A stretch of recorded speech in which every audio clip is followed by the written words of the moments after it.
What's good, fam? It's your boy, the Wallstreet Trapper. Man, welcome to another episode. We're talking episode 71 here, y'all. Man, I'm not gonna lie, I was in a good mode. I'm still in a good mode, but in the process of, getting this episode together and putting things together, we definitely lost a legend in the game today. And of course, I'm from New Orleans, and so we don't really mourn losses. We often celebrate the lives of the people we lost, because we know that we are all only here for a small amount of time. So we ask ourselves, how much impact can we create? How has this person impacted our lives in any way, shape, form, and of investing? So for me, I'm not gonna lie, early in my journey, I ran across Charlie Munger. He passed today. And I'm not gonna lie, man, I'm not gonna act like I knew the man, but I consumed so many of his videos. I consumed so much of his knowledge. It was like this profoundness. Like when I came across him, he was already 90. And so I remember telling myself, I'm gonna go to one of these Berkshire meetings before they pass away. And the last 2 years I was really supposed to go and I didn't go, and I say I'm adamant about going this year because I know for a fact they ain't got too much longer. And so today the investing world lost a great one. 1923. The man was maybe about 5.5 weeks from hitting a buck. And I was telling my team something that was kind of crazy. I'm like, these dudes ate McDonald's and drunk Coca-Cola every day. What the hell do we know about healthy? So we're gonna start this episode off with a little tribute to Charlie, but I will say this. There were two things. He left so much profuse, right? Information for us. And I've personally took in a lot of it, Jose. Like I've took in a lot of it. I've applied it to so many different levels of my life as an investor. I remember I was studying this guy named Phil Town, and he said, Charlie Munger is the abominable no man. I had never heard of that before. And the reason why they called him that, the reason why Warren Buffett called him that, because Warren said he is the only person that can tell me no and I actually make me rethink what I got going on. Right? And so we understand that. Like, let me ask you a question. Like, what these two men, of course I'm an investor, so I know what some of y'all are saying, like, man, why Trap talking about that white man like that? I already know what some of y'all gonna be saying, right? But as an investor, this was one of the people that truly I listened to. If you know the old Wall Street Trapper, like if you know when I first started sleeping on my auntie couch when y'all first got introduced to me, I used to be up 2, 3 o'clock in the morning with y'all and me with 5,000, 10,000 people. We looking at Charlie Munger videos. We looking at Warren Buffett videos, and I'm breaking the videos down to them. Matter of fact, Jose, we gotta go back to that at some point. We gotta go back to that. There's so much knowledge in that. And I remember like just listening to him, and you gotta think these two men knew each other. They both from Omaha, Nebraska, so I already know it's about to go crazy there. Then they separated. Warren Buffett, they meet through a mutual friend, and Warren tells him, hey bro, you need to give up law. He a lawyer, he a prominent lawyer when they meet him. When they get back in each other's life, he say, you need to give up law and become an investor, because law is a good hobby, but you'll make more money investing. Think about that. And then Charlie Munger says, and I was stupid enough to listen to him. Think about that, right? Like your partner come to you and say, bruh, man, you need to stop law. Now, mind you gotta think like law, like that's like lawyers and doctors and then rocket scientists or something. Like investor, especially in like the 60s and whenever they probably was in the 50s or 60s, that wasn't like, all right, I'm gonna change my life as an investor, right?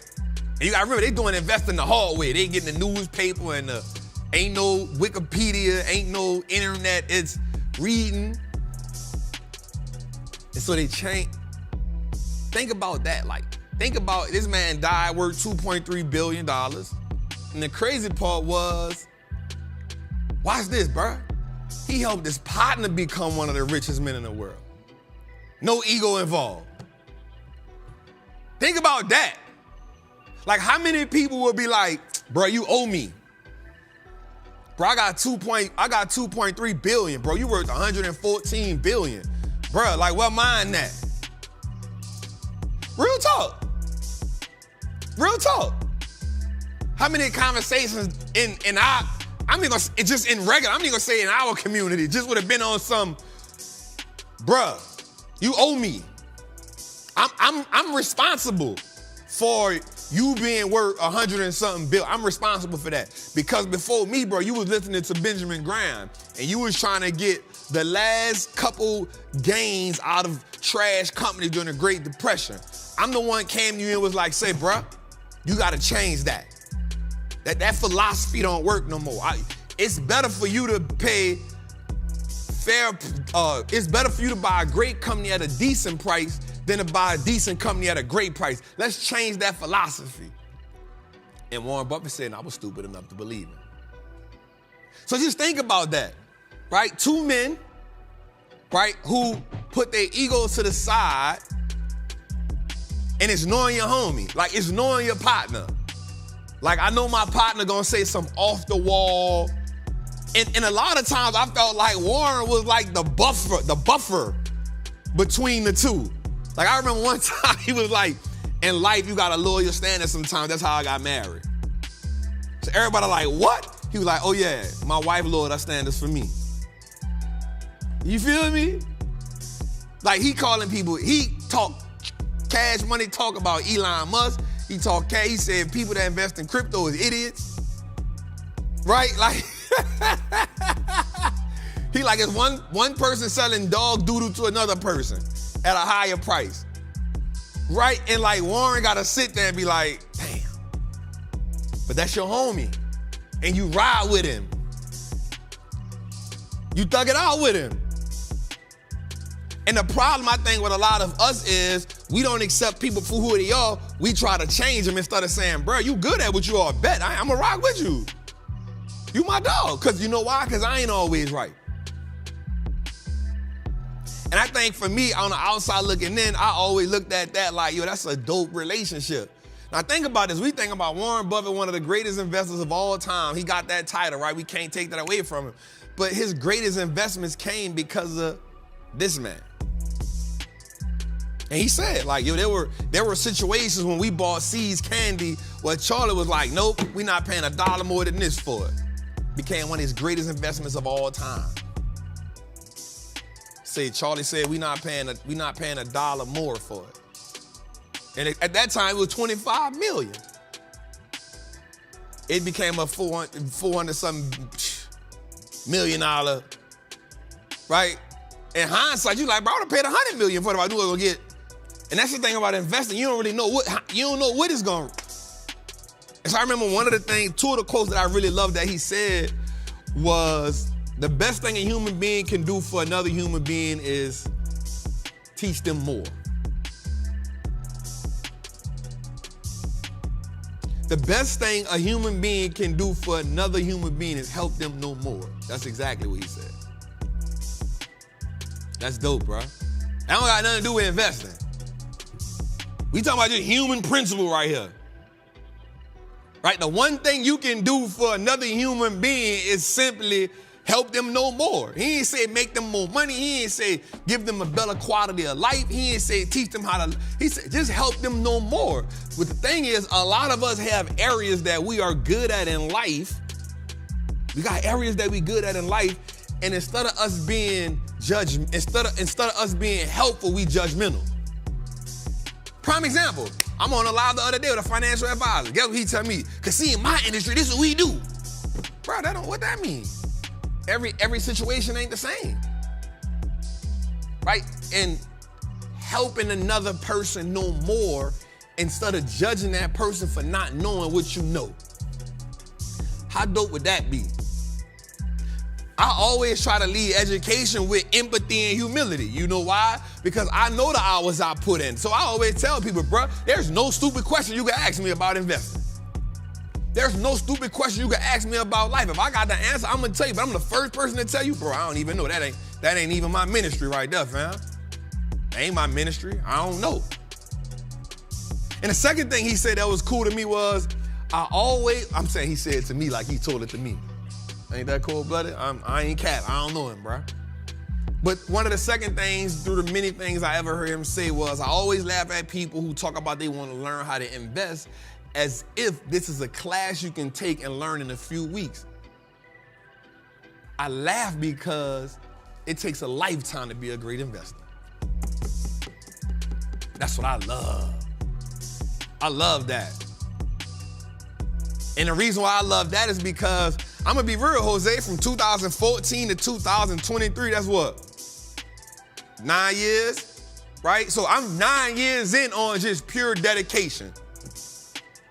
I'm 9 years in on just pure, like I'm not talking about me reading the books in prison because I come home and was doing whatever. I'm talking about from 14 to now, we talking about every day. I ain't went a day without, you know what I'm saying? From 2004, that's about the time I come to you, cuz, like, hey, what we doing, cuz? It's about 2014. I done got found out guilty. I'm like, bro, I'm looking at my account like, bro, something gotta change.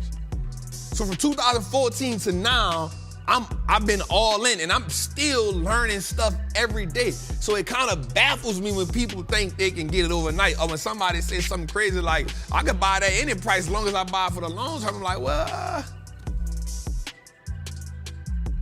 so that was amazing for me.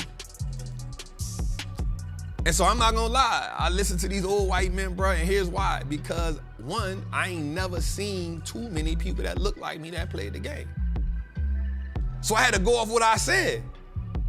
And so for me, I told myself this, if they could do it in the 1940s and 50s, I got way more information than they got right now. I damn sure could do it. And I got pissed off to this day that this man, Warren Buffett, said he could read 500 pages a day. I still ain't made it past about 40 before I start going to sleep.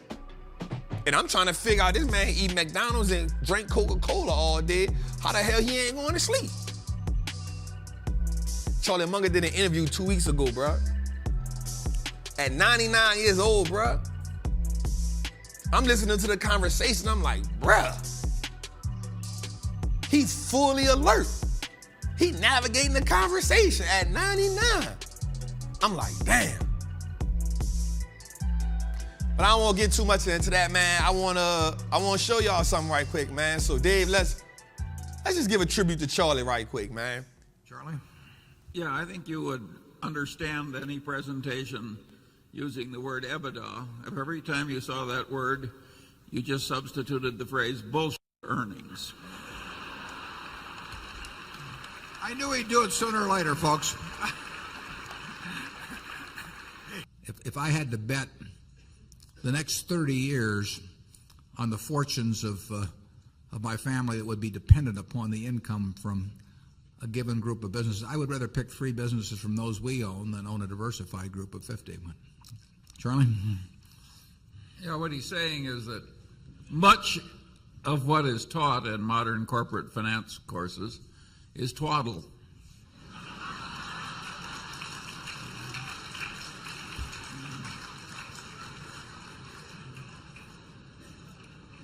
You want to elaborate on that, Charlie?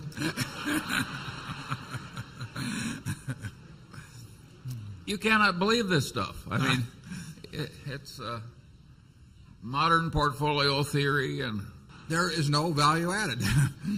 I have great difficulty with it because I am something of a student of dementia, and I have... We hang around a lot together. And I can ordinarily classify dementia, on some theory structure of models, but the modern portfolio theory, it involves a type of dementia I just can't even classify. No. Something very strange is going on. Yeah. If you find 3 wonderful businesses in your life, you'll get very rich. And if you understand them, bad things aren't going to happen to those 3. I mean, that's the characteristic of it. By the way, maybe that's the reason there's so much dementia. If you believe what Warren said, you could teach the whole course in about a week. Yeah. Oh, man. And we just want to give a couple clips on, just a snippet, man, of what he had to say on the course of his life. So we definitely want to take that time to just shine a little light on Charlie Munger. So let's get into our show, though. I want to start off now by saying something that's real key. I want us to understand that the thoughts that you continuously repeat, they evolve into a belief. And then that thought and that belief then creates an emotion. Those emotions then create a relationship within your nervous system. The nervous system is our internal wiring. And once the nervous system and the brain connect and that motion intertwines, they conceive the subconscious marriage. The subconscious marriage now, the battle now is to divorce that subconscious thought that don't serve you, but the thought you are anchored to. Yeah. Thoughts create feelings, and then feelings revisit memories, and then memories then give an assurance that we've become hardwired to a state that often sabotages what we truly desire. That's what we're talking about. We're talking about how are we blessed in the battle? And the biggest battle is often the battle within ourselves. So I'm going to ask you, what are the thoughts that you're surrendering to? That thought and that idea when it comes to you building wealth, coming from poor, coming from middle class, fighting and trying to heal from that financial trauma. What are the thoughts that you have that don't serve you at the highest level? Sometimes the idea of building wealth can seem insurmountable, right? That vivid vision of wealth that you've imagined can sometimes, when you think it to yourself, it can be intoxicating. The dilemma, though, of being intoxicated is transitioning to sobriety. And that's where the battle is at. How can you create the same feeling that you had while you was intoxicated? How can you create that same feeling when you sober? Now, I'm not talking about off alcohol. I'm not talking about off none of the depressants. I'm saying what happens when you're intoxicated from your own thoughts, feelings, and emotions, but the emotions that don't serve you, now you got to become sober, because that's where the blessing is at. The blessing is saying, in your right mind, I deserve to be wealthy. The blessing is in your right mind saying, I can change my family dynamic. The blessing is while we in the battle, while we fighting to go from check to check, while we fighting to get our finances right, while we fighting to establish financial freedom, while we fighting to establish that generational prosperity, the battle and the blessing in that, being able to have that, not have that financial dysmorphia. Not having the idea of I've arrived when yet you have so far to go. We talking about the real blessing is in the battle, because once you put on the right armor, it ain't no wall you ain't willing to go up against. Right? Like, you may seem ill prepared to some people. Like, they looked at David and was like, bro, what you gonna do with them 5 rocks? Not knowing that's just enough to fight to slay the giant. So I'm gonna ask you, like, what's your few investments that's gonna slay the giant? We just heard Warren Buffett say, yo, if you get 3 great companies, yo, you can make a whole lot of money. I'm gonna ask you, what's your 3 to 5? You don't need 50. What you gonna slay the giant with? The blessing is in the battle. The blessing is in the battle. Like we get on these medias and we get on these platforms and we see so many people living a life that we think we deserve, not realizing that they not living the life that they deserve. They not living the life that they want. They just giving you an image. I saw something the other day that said a girl stood in front of the jet, but somebody who really flies jets looked at the picture and realized that the covers were still on the engines. I said the covers was on the engines? Like, yeah, she worked there. Wow. But somebody saw that and immediately they saw this 22, 23, 25-year-old and they looked at themselves like, yo, I'm losing. Somebody saw somebody stand in front of Bentley or Ferrari, or somebody saw somebody take a couple trips and they ain't realize how they got there and they're like, yo, I'm losing. So now you become intoxicated by those doubts, those worries, those fears, those emotions, those that I'm not enough. I'm asking you, the battle is in the sobriety of coming to the reality of who you are. Stop being intoxicated by those beliefs. Yep, Charlie Munger said, he laughed at people who say they're going to learn how to invest as if they can learn that in a couple weeks, not realizing that it takes a lifetime.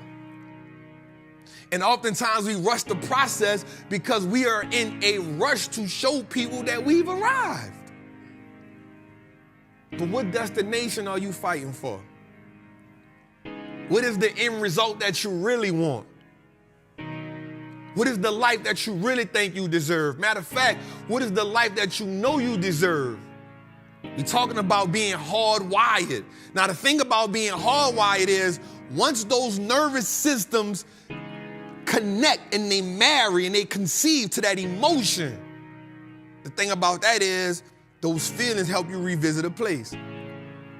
That's where the I don't deserve this comes from. And I'm gonna keep it 100 with y'all. I had to rewire myself because I went through a part of my journey where I felt like I shouldn't be successful because I lost too many homies in the street. I'm gonna make it real for you because I don't want you to think you by yourself. I felt like Trap, like you made it, Trap. But damn, bro, I got 4 homies calling me from the pen every day. I got homies in the street right now, like damn. And I'm asking myself some nights, damn, bro, like, do I deserve this? Now I'm gonna keep it, I ask myself some nights, do I deserve this? And I had to go rewire that. I had to tell myself, damn right you deserve it. I had to rewire myself and tell myself, if not you, then who? I had to rewire and tell myself, you've been through enough. This is just the other side. You the reason your family gonna look at this a different way. You the reason a lot of other people gonna feel like this is attainable because of what you went through. Yes, Trap, you deserve it. You worthy. See, that's the rewiring right there. And in order to rewire, you got to disrupt. The problem with a lot of us is we ain't bold enough to disrupt. We ain't got the audacity to disrupt because once we feel a feeling that the body has been comfortable with, we become slaves to the body and your mind becomes imprisoned to a feeling. And that feeling sometimes is unworthy. That feeling sometimes is lack. That feeling sometimes is, well, maybe I deserve this. That feeling sometimes is, this will happen to me in the past. That feeling sometimes is something that you've created in your own mind that ain't real. The blessing is in the battle because you got to fight through that to understand on the other side is where you belong. You deserve to be wealthy. You deserve to be happy. You deserve to be in love. You deserve to have a family. You deserve to be prosperous. You deserve not to divorce. You deserve not to be cheated on. You deserve to be loved. Your kids deserve to be happy. You don't deserve to be living check to check. But you got to fight through that. You got to stop being comfortable in the dysfunction. You got to stop being comfortable in the chaos. You got to disrupt it. Because comfort is the death of 1,000 joys. Comfort is the death of 1,000 joys. Because what happens is, in that comfort, you find moments You find moments to be happy. You take a trip. You buy a bag. You meet a person. You have a drink. You go party. Those are the joys. But at the same time, every time you experience one of those, what happens is you become comfortable with your current situation if you can have moments of escape instead of having a life of escape. Instead of living a life that you never needed vacation from. Instead of having friends that don't despise you or talk about you behind your back, but friends who can be worth 2.3 billion while you worth 100 million and they never say it's because of me that you worth that. To have friends that never throw your past in your face. To have friends that never tell you this is what I done for you. To have friends that's gonna love you regardless. To have friends that's gonna be bold enough to tell you you wrong. To have friends that when you make mistakes and you confide in them, those same friends say, you know what, that's all right, because my house ain't clean either. Them kind of friends. The kind of friends and the kind of family, the kind of environment where it's okay and it's safe to be vulnerable.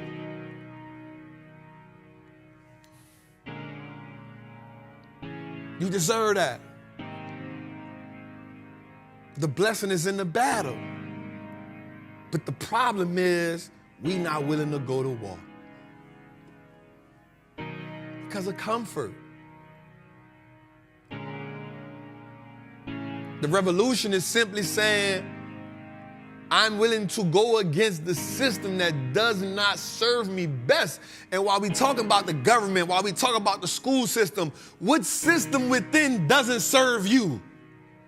What's the thought process that don't serve you? What's the behavior that doesn't serve you? What are the habits that don't serve you? Let me go a little deeper. What's the spouse you messing with that don't serve you? What's the dude you messing with that don't serve you? What's the female you messing with that ain't serving you? What's the relationships you in that ain't serving you, but you feel like Juvie said, you grew up with them, you stuck with them. I want to tell you ain't stuck with nobody. It's okay to be alone for a minute. It's okay to go through your go-through. It's okay to go through your go-through. And if you ain't got people who ain't gonna tell you, it's okay to be, I'm just checking on you to make sure you good. Now, look, I ain't talked to you in a couple days. I ain't saying you acting funny. I just want to make sure you're good. You know, the ones when you don't talk to them a couple of days, they're like, oh, you acting funny because they say it in a joke. Or you ain't called us in a week or two, you acting funny. Or I saw you with your new friends, you acting funny. You hanging with your new people, you acting funny. You know them.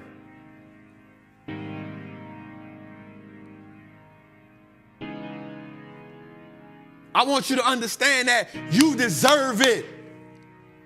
And here's the thing. Once the people show you who they are, don't you expect anything different from them. Don't you set yourself up for that. Don't you put yourself in that position to be let down. Because here's the thing. Man, it's about to be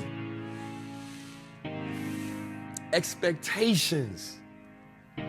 Expectations is what causes stress. Expectations is what causes depression. Expectations is why betrayal hurts so much.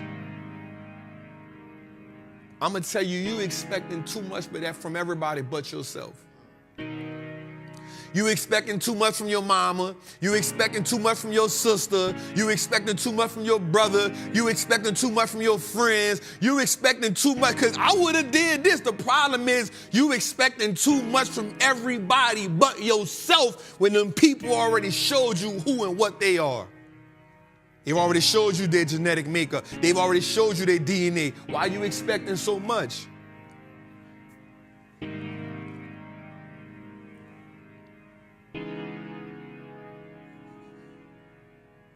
The blessing is in the battle. But you can't be scared to go to war. Because it's through war where you get the cuts. It's through war where you may lose a limb. It's through war where you may take some wounds that you ain't, I'm about to say something, Jose, that's going to be real. Watch this. Jesus on the cross. He done carried the cross all the way. They done whipped him. They done spit on him. They done did everything to him. But there's one moment, Jose, I ain't gonna lie, that really, it put me in awe. It's the one moment that really put me in awe, Jose. It was the one battle wound that set him apart from everybody else. It was when a Roman soldier poked him. Now, they ain't poked nobody else. But when he poked him, that wound gave birth to a new life for everybody. That wound, that blood into wine, it quenched that thirst. It gave everybody a new vision. So I'm gonna ask you, what wound are you willing to endure that gives birth to something new? And the blood ain't blood, but the blood is renewal. I ain't comparing you to Christ. I ain't comparing that, but I'm just saying there's war wounds that we got to go through. There's wounds we got to look at. There's wounds that we got to stop avoiding. You got to rip the Band-Aid off. You got to get cut. It got to puncture something because the pain going to pivot you to purpose. The pain going to pivot you to purpose.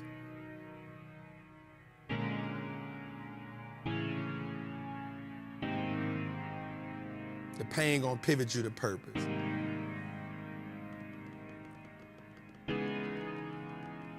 The vision of wealth is often intoxicating. The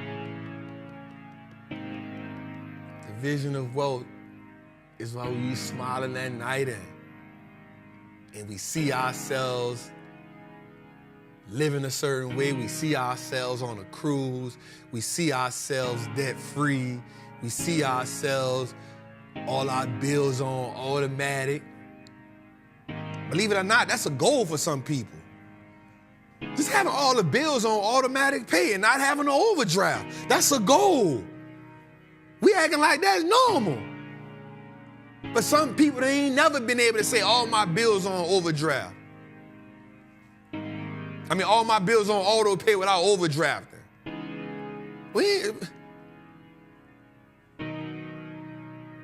Some people need them turkey drives for Thanksgiving. Some people need them toy giveaways for Christmas. Some people need them. Some people need them extra hours at work during the holidays. So the real blessing is what? Having gifts on the tree that they ain't go in debt for.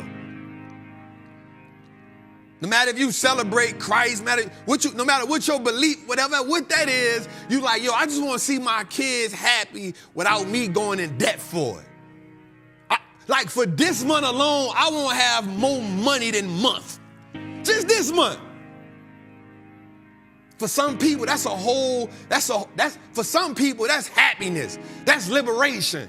Because they ain't never had more money than month. They outside of income tax.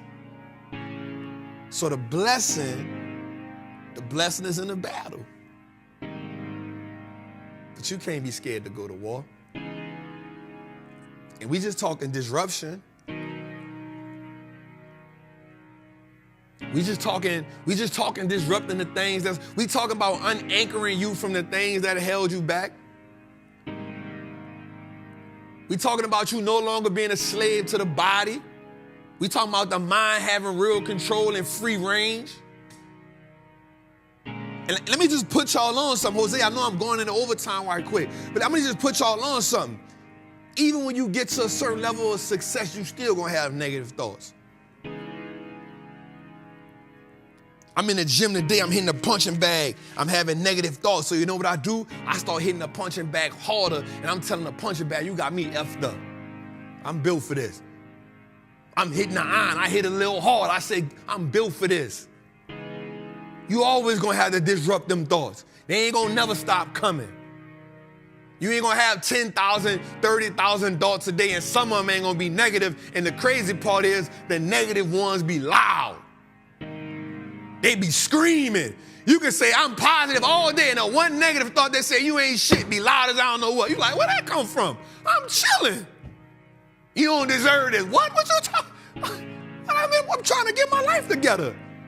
But you gotta be willing to disrupt that. You gotta be willing to go beyond. You gotta be willing to say, man, you don't know who you dealing with right here.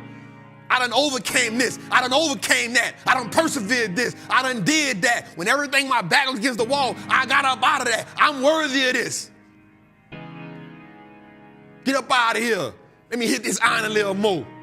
Let me punch this bag a little harder. What we talking about?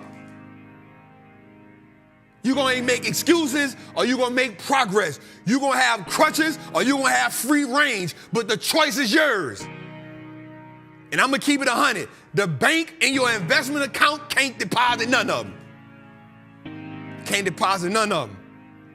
So the excuse only gonna sound good to the person that's making it, and I'm gonna keep it real with you. Anytime I'm about to make an excuse, I'm like, bro, that don't even sound right coming out my mouth.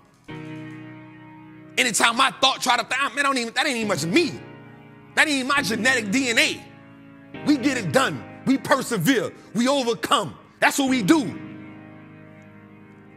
Because if a man can live 99 years old and be worth 2.3 billion, man, ain't no damn way I can't do it.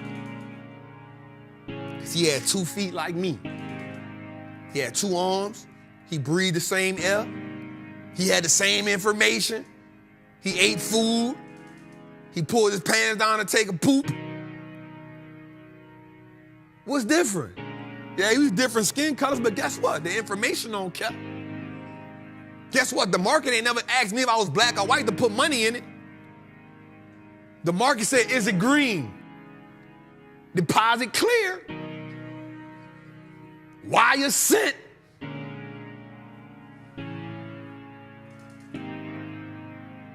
The blessing is in the battle. But you can't be scared to go to war. Trappin' Tuesday, episode 71, man. Let's get to it tonight.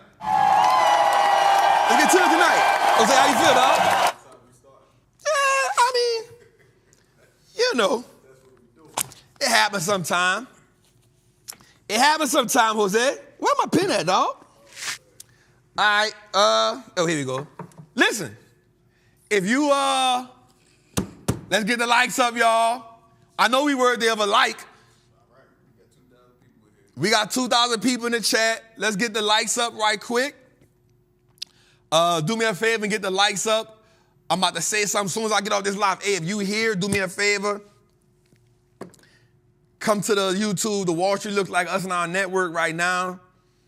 Man, it's going to be an amazing show. We got so much dope information to talk about tonight. We got so much stuff to break down for us tonight. So definitely come through. Trappin' Tuesday, episode 71. And when you get here, just let us know we here. Say, we here, Trap. Let us know we here, Trap.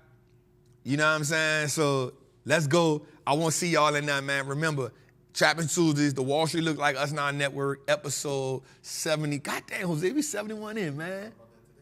Damn, bro, that time flying. But come on, man, tap in with us, man. I want to see y'all in the chat, man.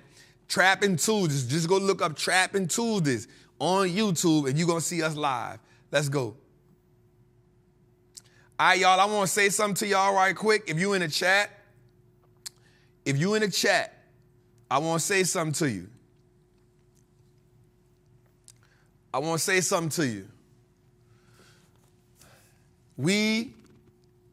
I decided that, I know a lot of people was DMing me, Jose, drop this.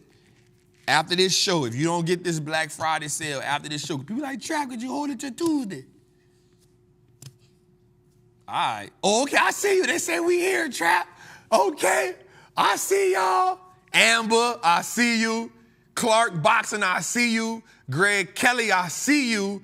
Elba Robinson, I see you. Sterling Pina, I see you. Let's go, man. So we got the Black Friday sale. After tonight is 100% over. Don't ask me for it no more. Jose gonna drive it. I'm talking about like soon as Trappin' Tuesday's over, we cutting the link off. Now you can be like, okay, Trap, I'm gonna miss it too. It is what it is. You know that's how y'all do. Y'all don't be believing until it's done. Then you be like, Trap, I missed it. I had it Friday, I had it Saturday, I had it Sunday, I had it Monday. And now you got it Tuesday. That's 5 days. If you don't get it in 5 days, you ain't really want it anyway. Don't be asking me about the options masterclass and none of that. Catch the sale. Can you afford to miss it? I don't know. Do you like money or not? That's my thing. Of course, you know they say money ain't everything. So some of y'all might be like, I'm straight where I'm at. I'm good. I don't need no more money. And that's cool. I get it.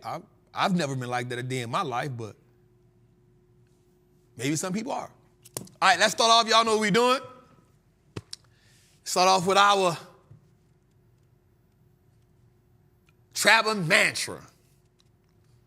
To all my new people, let me say this. If you new here in the chat, if you new here, if this your first time here, say, we new, Trap. Say, I'm new, Trap. Let me see that. If you new here, I need you to say it in the chat so I can give you a quick shout out. All my old trappers, welcome home. Y'all know we got a seat at the table. You know what I'm saying? Y'all here, you right here, you right here, you right here. I see you, Khadijah right here. You feel me? Tori right here somewhere. You know what I'm saying? I see y'all here. Kate, C. Bush, you right here somewhere. You know what I'm saying? I see y'all here. So if you new here, let me know. You got a seat. Carolina Blue, you here. You somewhere, right here somewhere. I see. Huh? Yeah, we got some new people in here. Let's go. All right, so let's go, man. This is our mantra. You got to learn this by heart. You got 4 shows to learn this by heart. You got 4. 4 shows. Jose, they got 4.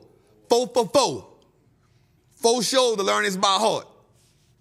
Let's go. Let's see. I'm new here. Leonard, what's up? Wayne Clark, what's up?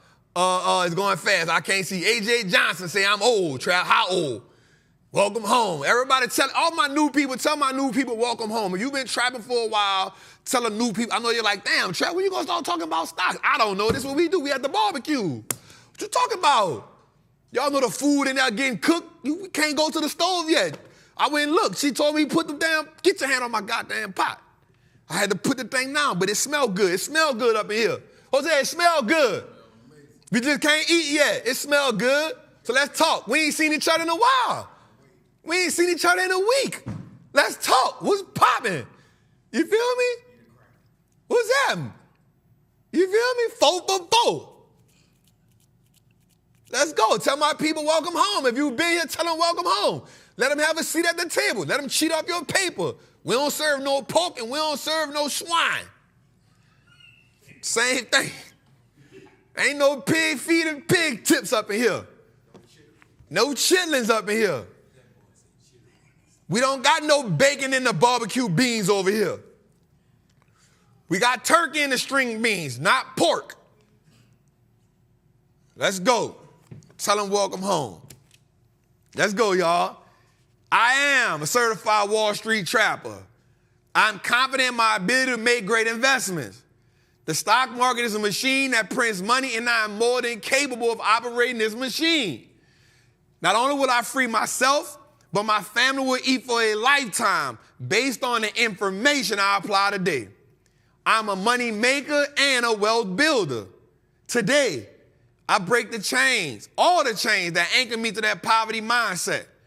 My ancestors will smile now because I've turned our last name into an asset. Ah, that sounds so good.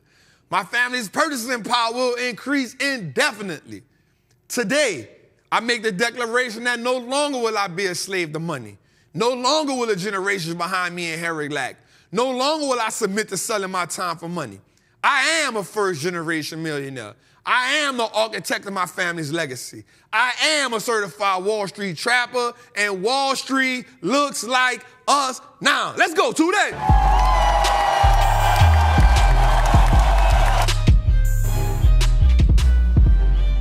Hey, hey, hey, hey, hey. Hey, hey, hey, hey, hey, hey. I like it, I like it, I like it. like it.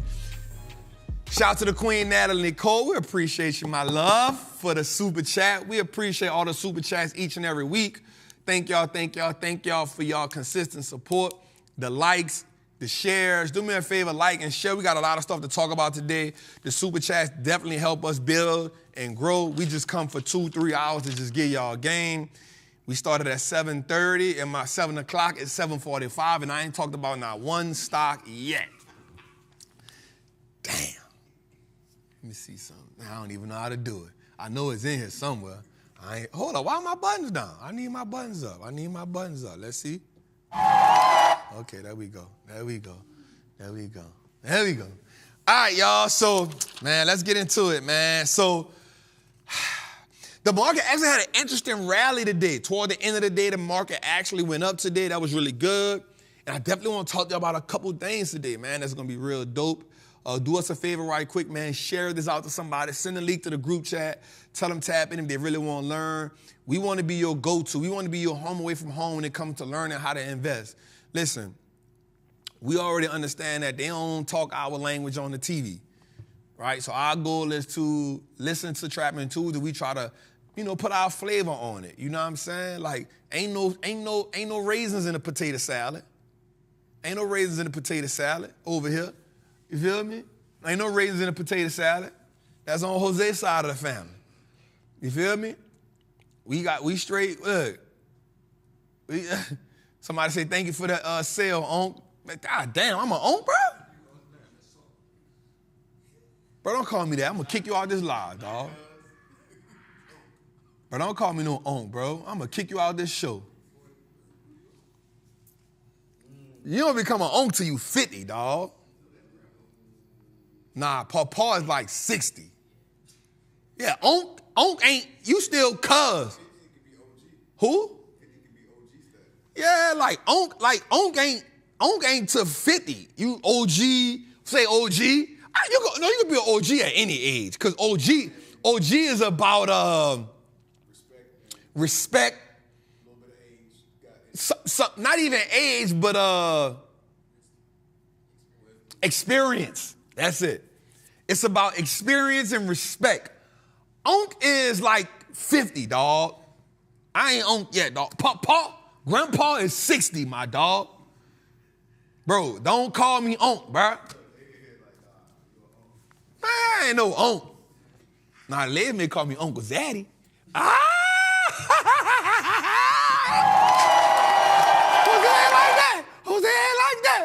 Jose ain't like that. I got him, Kendi. That was good. There we go. All right. So, S&P was up, Dow Jones was up, NASDAQ was up. Now, check this out. The S&P was led by Newmont Corp, which is a gold stock. That was kind of interesting. Tesla and PayPal. Those were interesting to say that's what led to S&P. Newmont, which is a gold mining stock, I was like, that's interesting. Gold been on the run lately. I'm not going to lie. Tesla, gold was up. Newmont was up 6%. Tesla was up 4%. And PayPal was up 4.8%. That's interesting. Now, I'm not mad at PayPal. And the reason why I'm not mad at PayPal, y'all know I like PayPal. Well, I've owned PayPal for some while. I don't know if I like them no more, but I'm tolerating them. Two different things, right? Liking somebody and tolerating them. It's two, like I'm tolerating them right now. But they saw a huge boom in the buy now, pay later arena over the Black Friday thing. B, people were spending that bread, B. They were spending that bread, B. Spending that bread. Dow Jones, 3M, I'm kind of wondering why that was up. 3M was up 1%. Boeing was up 1.6%. Now, Boeing was skyrocketing today. And Walmart was up 1.08%. Not mad at Sam Walton. He still get it on now. Watch this. The NASDAQ had a killer today. Workday. Workday was up 6.8%. Now, I'm not going to lie. I've looked into that stock a couple times. Never was really interested in it like that, but I heard a lot of people really use it. You know about it, B? Like a CRM, right? I thought so. A lot of people use it. Starbucks up 2.2% today. And ADP, the data processing. So that was our leaders today for all 3 indexes. So that was kind of cool today. All right, let's get into it, Dave. We got our heat check. We was at 0.98%, and I often think it has something to do with, I forgot the guy's name, but he came in and said something today about, and it was real good, about the Fed actually cutting rates. That's interesting. We have experienced, and here's why I love this too, Jose. We've experienced as investors the most robust rate hikes in a short period of time ever. Right? So you got to remember, we was at like 9%. God dang. You know what I'm saying? At inflation. Right? So you got to tackle that. Now, they're like 2%, cause you a hunter. So what do you call it when you put the scope? What do you call the crosshairs? Crosshair, there we go. 2% is in the crosshairs, B. I'm kind of interested in 2024. Now, what I did here was, shout out to Marshall for the super chat. Thank you, family. What I do like is that one of the guys came in and said, we won't get the 2% in a straight line, which is interesting. It means we'll get there, but it's going to take us on a journey. And the thing about the journey as an investor is going to be super important for you to have a philosophy that you stand by. So tonight I'm going to get on a whiteboard and we're going to talk about creating your philosophy. That's going to be amazing. That's going to be amazing. So heat check, as we can see, and it's not that far off. Look, calls 3.6 million. Puts 3.5 million, that's not that far off. Our put the call ratio is 0.98. That's almost 1%. So that's close. Let's go a little further there. All right, here's our heat map. Let's go. Microsoft up 1%. Today hit an all-time high. You know the crazy part about Microsoft is, bro, like I never trade Microsoft. I never trade Microsoft. But it slowly just be eating chunks out the market, bro. Now, I'm going to say something, and I'm not going to lie. I think in 2024, Microsoft would be one of the biggest winners. And I'm not saying that because, well, it's one of the big stocks and da-da-da. I'm saying that because it has positioned itself, especially because the company ARM, they didn't take Sam Altman back. Yeah, I was reading that today. They had an issue with him. They was like, nope, we reject that. So they was having an issue with something with him or something. But Microsoft is positioned well. It's positioned so well with the products, here's what I want us to understand as investors. Every economic environment will have a clear-cut leader because whatever products and services that a company produce are ripe for that environment. Kind of like a boxing match. You know, in a boxing match, they say styles make fights, right? Like one boxer can struggle with one fighter, but then he can fight a fighter. Let me say this. You can have a good fighter and an all right fighter, and that good fighter can struggle with that all right fighter because of that style. That same all right fighter can fight a great fighter and beat the piss out of the great fighter. And you're like, how did that happen? Because that style, his style, and we see it happen all the time, right? We see it happen all the time. I'm using that because this fight or this environment we are walking into is the perfect environment for Microsoft. As we see companies build with AI, as we see companies, build out these, I'm going to be real with you, AI is here. It's been here, but now it's here in a way that, we can't deny. It's in our face. Yeah, open AI. I'm sorry. Thank you. Not on open AI. Thank you, family. I appreciate it. That's how you know this live show. I'm reading the comments. Thank you, family. Open AI. Jose, not ARM, OpenAI. Thank you. I got so much information, sometimes I get mixed up. Thank you so much for that. And I'm so not on the spectrum where I ain't willing to say it was a mistake on me. So OpenAI, thank you, family. I appreciate you so much for bringing me back, right? And so this environment that we are embarking on now perfectly suits the products and services that Microsoft has been putting in the chamber. Now I'm gonna be real with you. Y'all know me. I am a Apple stock a day, keep the poverty away kind of person. This is not the environment where I think Apple is going to be one of those soaring companies. I think Apple will perform, but I don't think it's going to soar like it used to do. I don't think it's built like that. I think it's a great company. I still believe in an Apple stock a day, keep a poverty away. There's no other consumer product. There's no other consumer company that has as many users. Damn, I didn't mean to say users. Customers as Apple. It's not with a product, right? So you think about Facebook, 3.2 billion users, but they don't have a product, right? They sell ads. So we talk about Apple because it has an actual product that you get. There is not another company with as many customers, and the reason why I don't want to say users, because you think about junkies. You think about junkies, right? But in Trappin, in my Trappers Anonymous group, shout out to my Trappers. I love Trappers Anonymous because we get to have such in-depth dialogue. So if you want to come join Trappers Anonymous, come join. It's $49 a month. You cancel anytime. So one of my lieutenants, Lieutenant Casey, phenomenal man, phenomenal guy. He brought up this amazing concept. And his concept was, Apple is not a tech company, which I've already agreed with. He said, but it's a luxury goods company. And I said, ooh, that's good. And I love when somebody gives me an idea. Well, he said it to all of us as a group. He said, the way that he positioned it was so amazing. He said, like, go look at a retail store.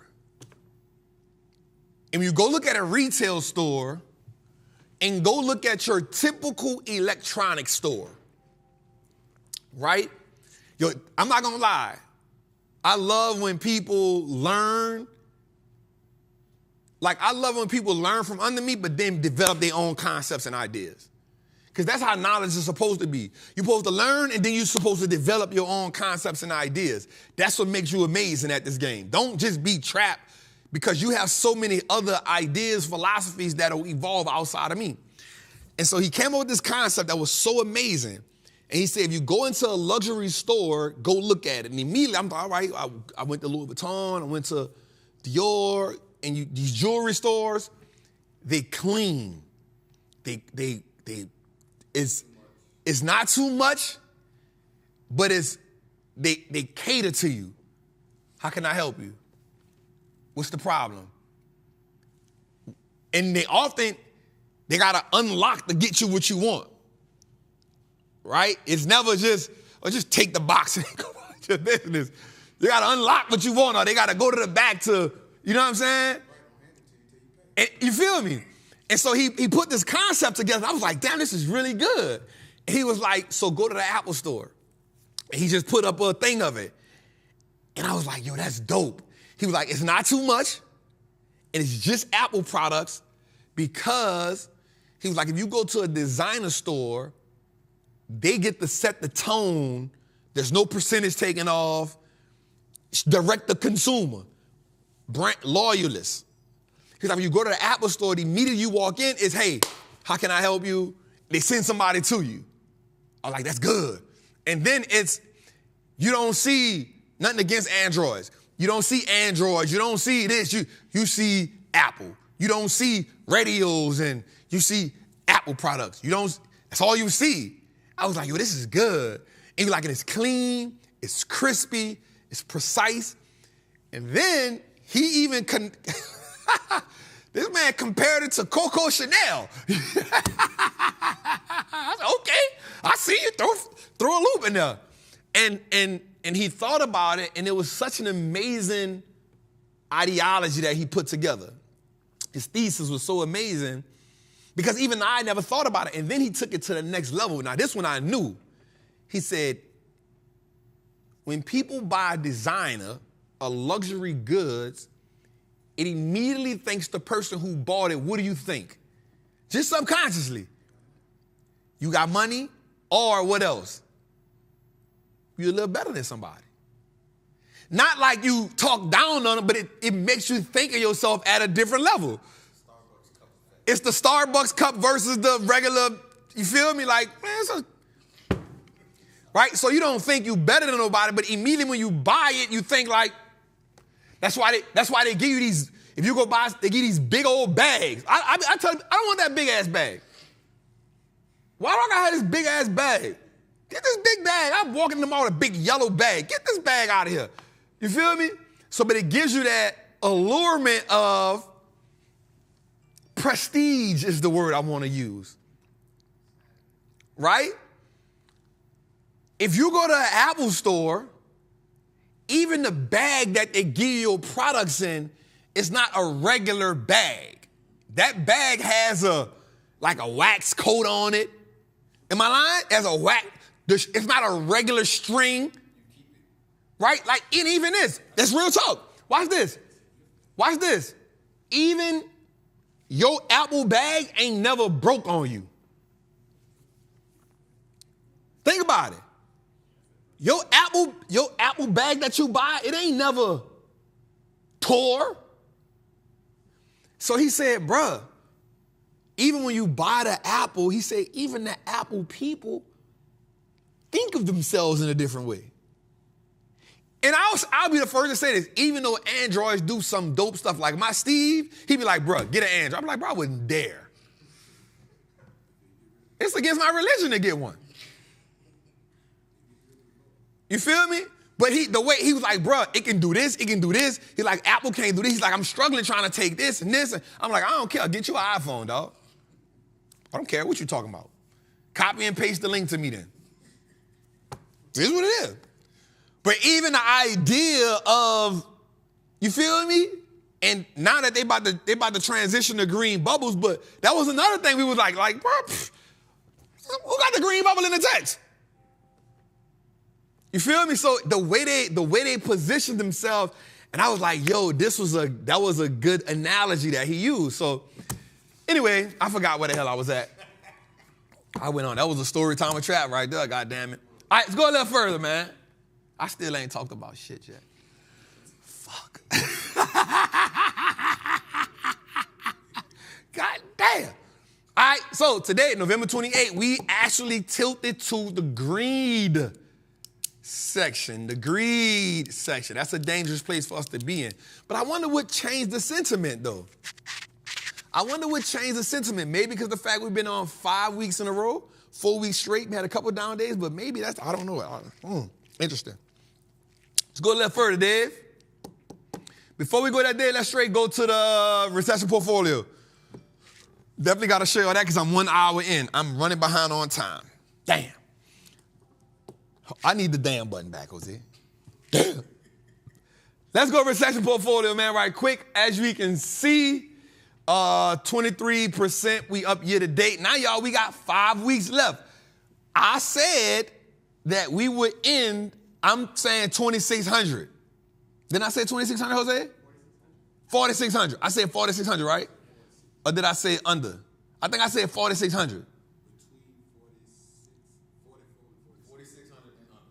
Yeah, that's my goal. So I'm 46 is what I'm going with.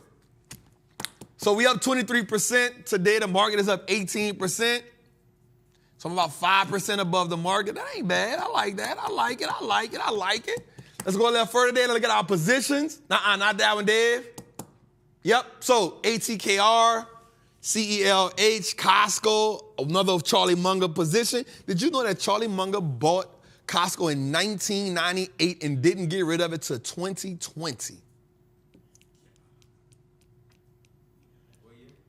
He bought it in 1998 when he was on the board of directors. He didn't get rid of it until 2020. Let's go. So, Crocs. I'm telling y'all, I feel like I'm going to hold on to it, bro. I feel like I'm going to hold on to it, bro. Crocs gave me some bread back. Eli Lilly, $9 today. Lockheed Martin. I'm probably going to get rid of Lockheed Martin. I watched. Meta been running. NVIDIA just been punching my positions in the face. It's been crazy. SAI, I know I'm getting rid of that one. SMCI, TPH, I'll probably get rid of that. VTRX been running. How the hell I got rid of 9? I didn't even see you did me 900. Oh, I thought it said 9,000. All right, so this the recession portfolio. We will rebalance. We will be rebalancing. We will be rebalancing. We will be rebalancing. Let's go a little further, Dave. All right, so let's look at our call. Shout out to my Patreon members. Shout out to my Patreon members. We've been printing money. Even though we gave some of it back, we still print money. Let's see. Our Amazon call is up about 70%. Our AVGO call up. We up big on that. But bro, I'm mad at that because it was up. It was at $933. It's pissing me off. We was up big on this thing, man. And I thought it was going to soar a little more because it made the VMware deal. And it didn't. I'm kind of mad. I'm thinking about getting out of it. I'm going to chill, though. Google definitely been printing for us how we needed to be. Took a couple of little, but it's been falling in the right way. Meta just been going crazy. I'm telling y'all be talking that talk about me when I got this Meta play. Y'all was talking that talk about me. But this Meta play been cracking. Let's go a little further, Dave. This goddamn NVIDIA plays has been making me mad. So 1, 2, 3, we got 4 NVIDIA plays, dog. I was legging in them, dog. I was legging in. But I'm thinking about, I want to see, man, because we actually had got up on them, and then, I don't know, man, it made me mad. Anyway, the May call is up 15,000. The March 15 call is up 1,000. And the other two at the bottom down. Our QQQ play is up like crazy. It's part of the game, though. The one thing I don't be worrying about NVIDIA, though, I ain't gonna lie, is you'll wake up one day and that junk be up $20. So I don't really be panicking on it too much. And I wasn't up enough on the bottom two to take profit on it. I wasn't up enough. You know what I'm saying? I never reached that 50% on it like I wanted, so I couldn't really take profit on it like I wanted. But, yeah, my bad. Didn't mean to say 2,600. 2,600, we got a problem. We 2,600. 2,600. That might be my threshold. I might start panicking my damn self at 2,600. But here's a stat I want y'all to understand. It took the stock market 12 sessions to go from 4,300 to 4,100, but it only took 5 sessions for it to get from 4,100 back to 44. That's a stat for you. All right, that's a stat for you.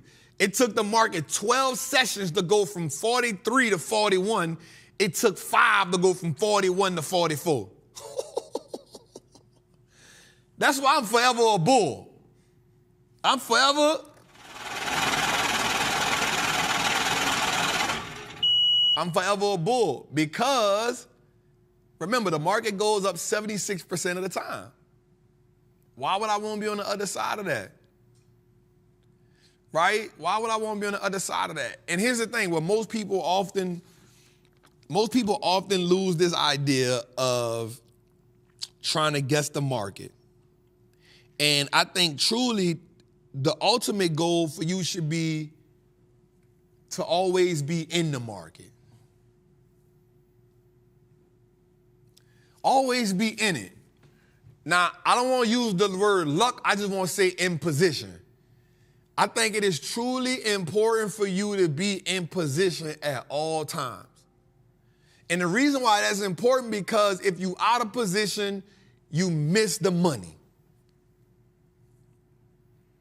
how many times, watch this, Jose, how many times you gonna see people that be like, man, I gotta, Sean, watch this. How many times you done see a play, you got it on your list, but when the play happened, you gotta transfer money over. Man, I gotta transfer the money over. Now, because you ain't got that level where your money hit I got that level B. I got that level B where my money hits same day. They be like, transfer it, you can start hitting. It's good. It's good. But you gotta wait 2 days. You gotta wait 3 days. You gotta wait 5 days, you done missed it. Now you in the Patreon asking me, say, Trap, that play still good? Man, the play done ran up 30%, man, chill out. So shout out my Patreon people, Master the Triple Beam. We got a call coming up in December. We got our December call coming up, so y'all know I know they're gonna have me on that 3.5 hours. They're gonna have me on that 3.5 hours, but that's my people, Master the Triple Beam. Let's go. So man, come join the Triple Beam team. Come join Master the Triple Beam. Come get into the plays. Man, the Patreon is a family. Trappers Anonymous is a family, man. That's what we about. It's about helping you, support you on a journey. You can do it by yourself, but why be an individual ant when you could be part of a colony? We powerful together. We powerful together. Let's go. Next, Dave. All right, man. So look, Cyber Monday surpasses Black Friday. Skyrocket, buy now, pay later. So watch this. As I looked at that, when I looked at the buy now, pay later, watch this. 940 million people spent, $940 million was made on Cyber Monday. It surpassed Black Friday, almost hitting $1 billion, fam. But watch this. Shopify killed it. PayPal killed it. Affirm killed it. Look at this. Affirm is up 84% year to date. Now, I'm not going to lie. I've been in it since like $67. So I've been averaging down for a long time, B. I've been averaging down since PayPal days. But PayPal is up 14%. So anytime you see that MTD, that's month to date. Shopify, PayPal, and Affirm are all up this year, which tells us the retailer is kind of strong. But the caveat to that is credit card debt has also went up $1.1 trillion.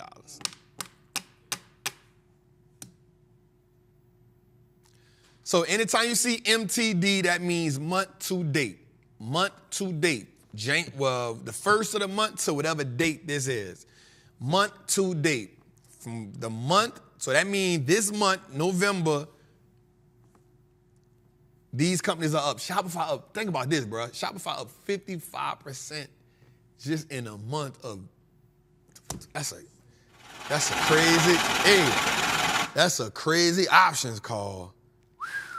You know what I wish I had sometime? I wish I had the Marty McFly Back to the Future thing, dog. Bruh, I would just go to certain parts and just put everything I got on certain things. Like, even though I was in position when NVIDIA ran, you know, we killed it, I would go back and just empty everything I got over just like, you know how you dump it till the pennies come out? You dump it. Then you look at it like, what the fuck? Yo, listen. 55% in a month is insane. That's crazy. Let's go a little further, Dave. All right, so watch this. Cyber Monday surpasses Black Friday. Skyrocket, so 2014, $4 billion. 2015, $4 billion. 2016, $5 billion. Let's skip to 2018, $7 billion. 2020, $10 billion. And 2023, Cyber Monday hits $12.4 billion. Huh? And not even by a lot. Right? And watch this. Now, here's the thing, though. My answer to that is this, Jose.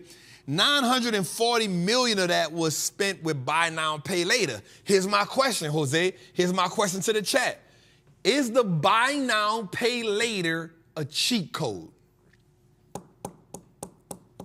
Here's what I mean. Here's what I mean. Hear me out. Hear me out. Hear me out when I say this. Everybody ain't gonna pay their buy now, pay later bill. But it's gonna go down as a sale. You feel me? Everybody ain't gonna pay it. Some people gonna default. But it's registered on paper as a sale.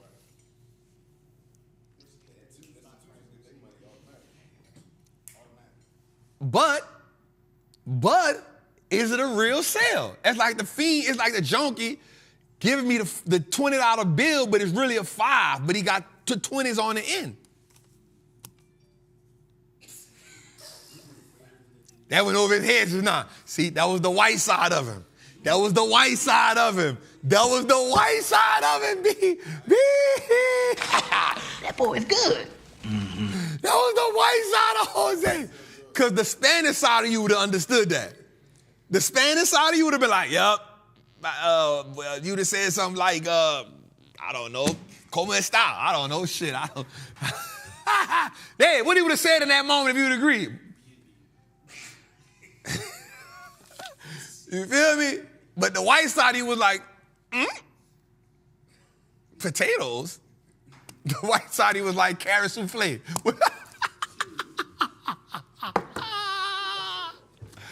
The white side of Jose was like, there's raisins in the potato salad. What are you talking about here? Right? So Jose was like, $20 bill, $5. 20 on each end. What the fuck is he talking about?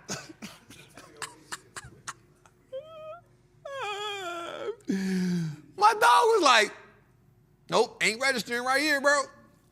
So what happens is, Jose, they'll give you the $5 bill, but it ain't a $5 bill.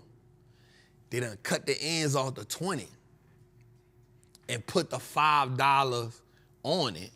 I mean, they cut the bills on a 20, put it on a 5, because they're going to go to the store because the 20 is still a 20. They can finagle the 20 some anywhere they go at.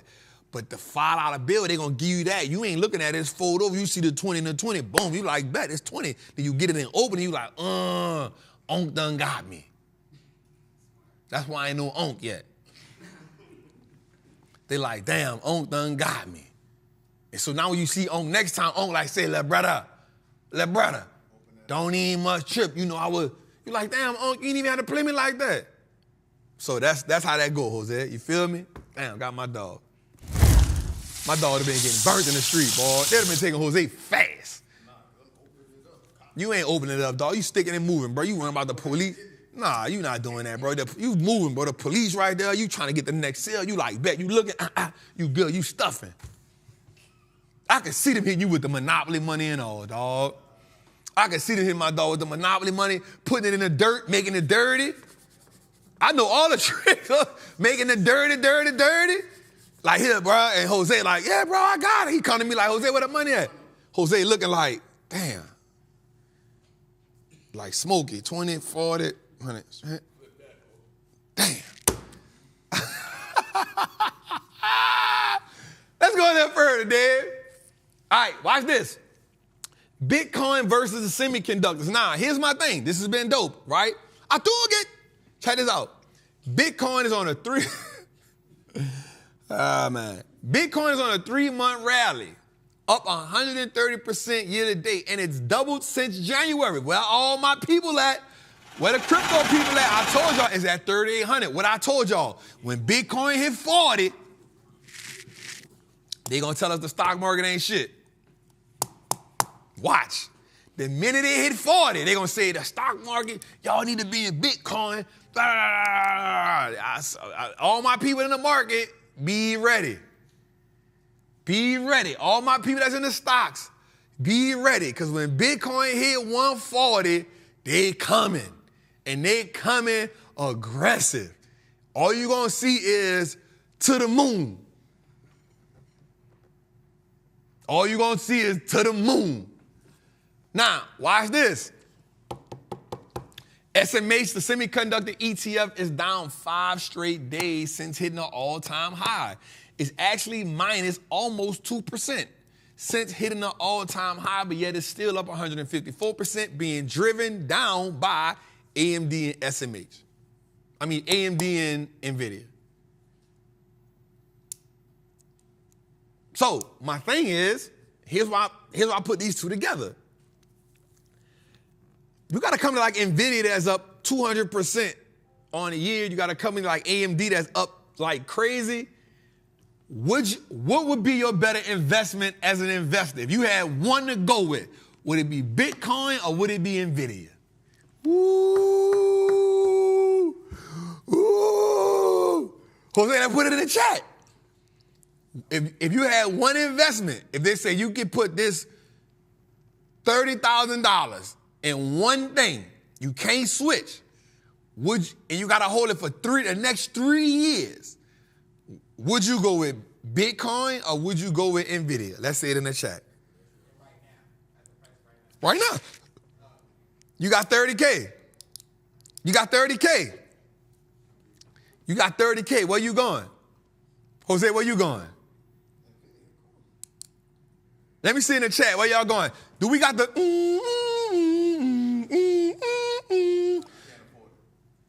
It's high? No, the sound effect. It's high? They go charge. Damn. I'm going to just say it.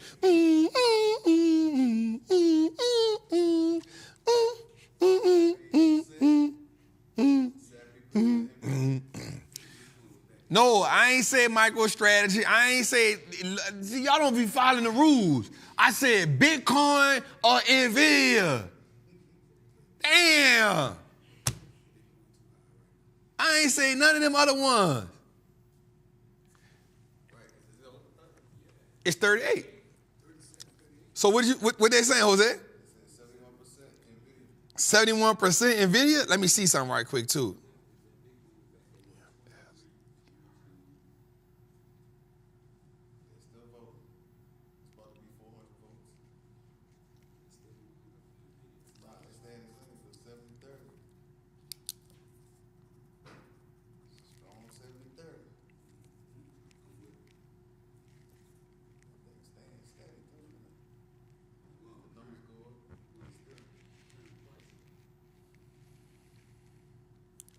So I want to show my people something right quick. For everybody that said MicroStrategies, let me give you some numbers when we go look at the 5-year. When we look at the 5-year, MicroStrategy up 300%. When we look at the 5-year, NVIDIA up 1,100%. Stop playing. Blowing it out the water. Stop playing. And it's up, and MicroStrategy up 246% year to date. That means the other 3 years it wasn't doing nothing. The other 4 years it wasn't doing nothing. I just want you to understand something. We say hold it for the next 3 years, right? We said the next 3 years. 5 years, MicroStrategy up 300%. 5 years, NVIDIA up 1,177%. That don't even compare, yo. Stop playing. I just like, that's real time numbers. That's real time numbers. Stop playing. All right, let's go a little further, dude. All right, a match made in tech, man. Amazon announces a new AI deal with NVIDIA and they deepen the relationship. So here's what happens. Amazon now came up with a deal with NVIDIA because they're about to introduce a new chat box. Bro, what Amazon not doing, bro? What they not doing? So Amazon gonna buy about 16,000 of these GH200s. It's a super chip. It's a super chip that they gonna use. And so definitely Amazon is poised to truly, I love what Amazon is doing. Like, they are 100% committed to not being a one-dimensional company. Let's go a little further, Dave. Yep, boom, right here. Why not? Because Amazon also became the biggest delivery company in the game outside of the United States Post Office. So they beat UPS last year, FedEx in 2020. They just surpassed UPS last year, 2022. And the stats say this, Jose. Here's the stats on that. The stats on that says that Amazon, no, that's the other one. Damn, I hate when I can't find my stats. Where my stats at, Jose? All right, right here. Amazon has widened the gap. Of course, the United States Post Office is the biggest service. Watch this. And up to Thanksgiving, Amazon had delivered 4.8 billion packages from January to now. To Thanksgiving, 4.8 billion packages. By the end of the year, they're estimated to deliver 5.9. So you saying between now and December 31st, them people expected to deliver another 1.1 billion. That's in 4 weeks, bro. Bro, that's another 1.1 billion packages in 4 weeks. Last year alone, they delivered 5.2 billion. UPS will end the year with 5.3 billion, and FedEx will at 3.05 billion. Watch what I'm about to say here. I'm about to say something, B. This is going to be a revolutionary statement. Jose, this is a revolutionary statement I'm about to say. In 5 years, Amazon going to buy FedEx.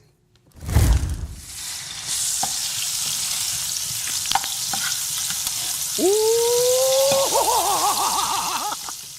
Jose, in 5 years, that's going to be episode 400. Feel me? In 5 years, we're going to come back to this date. We're going to come back to this date, episode 71. Trap said that Amazon is going to buy FedEx. And you know why? Because they're going to keep taking more and more of them. They can't compete, bro. Listen, Amazon is about to deliver almost 6 billion packages. Them people are at 3 billion. Bro, last year they did 5.2. This year they're going to be at 5.9. That's 6 billion. Next year, they're going to be at 6.6. All that simply means is somebody losing customers, bro. Somebody losing customers. They ain't making that much money from the print and press. The little books on the rack ain't selling that much, bro. Jose, I need that. My brand, I don't need that. It becomes now an Amazon fulfillment center. And we just do the same thing. We do the same thing. Because watch this. Broadcom just bought VMware. Give me that. They're not on the stock market no more. It's under what? Broadcom. Bro, come here. Come here. 5 years, bro. And here's the thing. The writing is on the wall. Now, the only reason the post office ain't going to go out of service because Amazon like, bro, I'm not trying to deliver bills and doctor's bills and card late payment. I'm not trying to do that. Yeah, I'm not doing all that. But we can't put you out of business. But FedEx? Writing's on the wall like Destiny Child, dog. It's over, dog.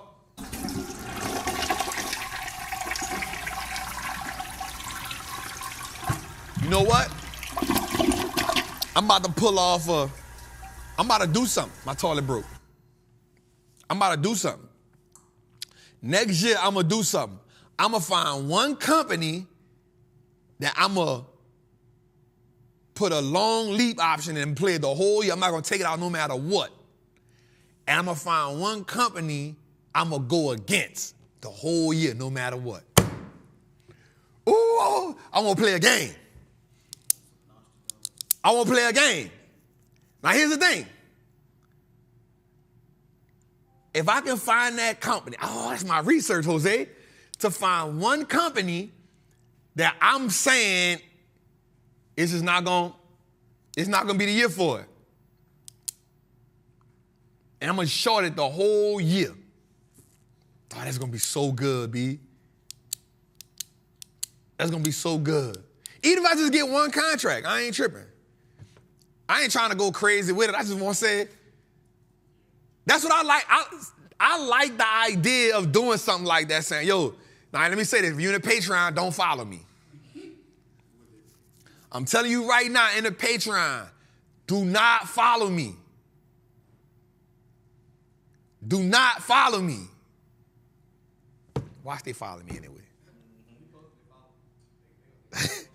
I'm going to find one company and I'm just going to ride it. Wait a minute. I'm going to find one company, I'm going to put a position on it for the whole year.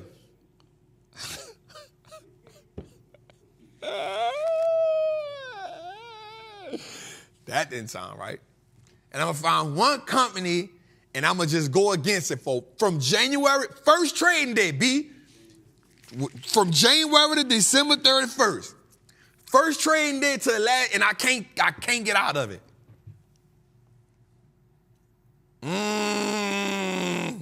me ask you a question, Jose. Does that if I do that, when I do that, does that put me on another level? Or it doesn't? No, it puts you on a different level. Definitely takes you out of the sphere of everybody. Yeah. Ask me in the chat if that put me on another level. Does that put me on another level? Does that put me on another level? Yeah, I had to stop that one, y'all. I definitely had to. And I'm not even a person that say pause, but I'm like, Trap, we ain't gonna say that one, brother. Yeah. All right, I'm capping. Come on, man. Y'all know Trap. I don't never cap about nothing, dog. Y'all know that. I'll stand in it. I don't even be tripping. All right, let's go a little further, Dave. All right, also, look, Amazon back. Amazon looking to build 50,000 square foot commercial building in Florida. Now, here's the thing about that. I had my homework on that too, Jose. Watch this. So, they're looking for 50,000 square foot. He's moving from Seattle to Florida. Now, watch this. Between California and New York, they've lost 750,000 residents to moving from New York and California. They've lost 750,000 residents. Guess where they went? 800,000 residents have went to Texas or Florida. Taxes. It says you're cheaper. And a quote came out today that said Miami or Florida may take New York's place as with the wealthiest people over the next 10 years. They say that Miami or Florida may take over in the next 10 years, is on a trajectory to take New York out of the way because cost of living and taxes is getting out of hand. Boy, that's going to hurt New York feelings there. They going to hurt. They ain't got nothing to stand on. Ooh, they brag on that. We got the most millionaires. Blah, blah, blah, blah, blah, blah. Boy, when they get that, they going to be, all they going to have to hang on is Hove. That's all they going to have to hang on. Hove. Michael Jeffrey Jordan. That's all they're going to have to hang on at that point. You take that away from New Yorkers, boy, they going to have... Because even the wealthy people, what they doing is, they got their hedge funds, but they like, yo, we Zoom meeting. And they not even doing that. All right, let's go a little further. Oh, so my question is this for that. Would Amazon go office REIT or would they go industrial REIT for 50,000 square feet? Would they go office REIT or would they go that?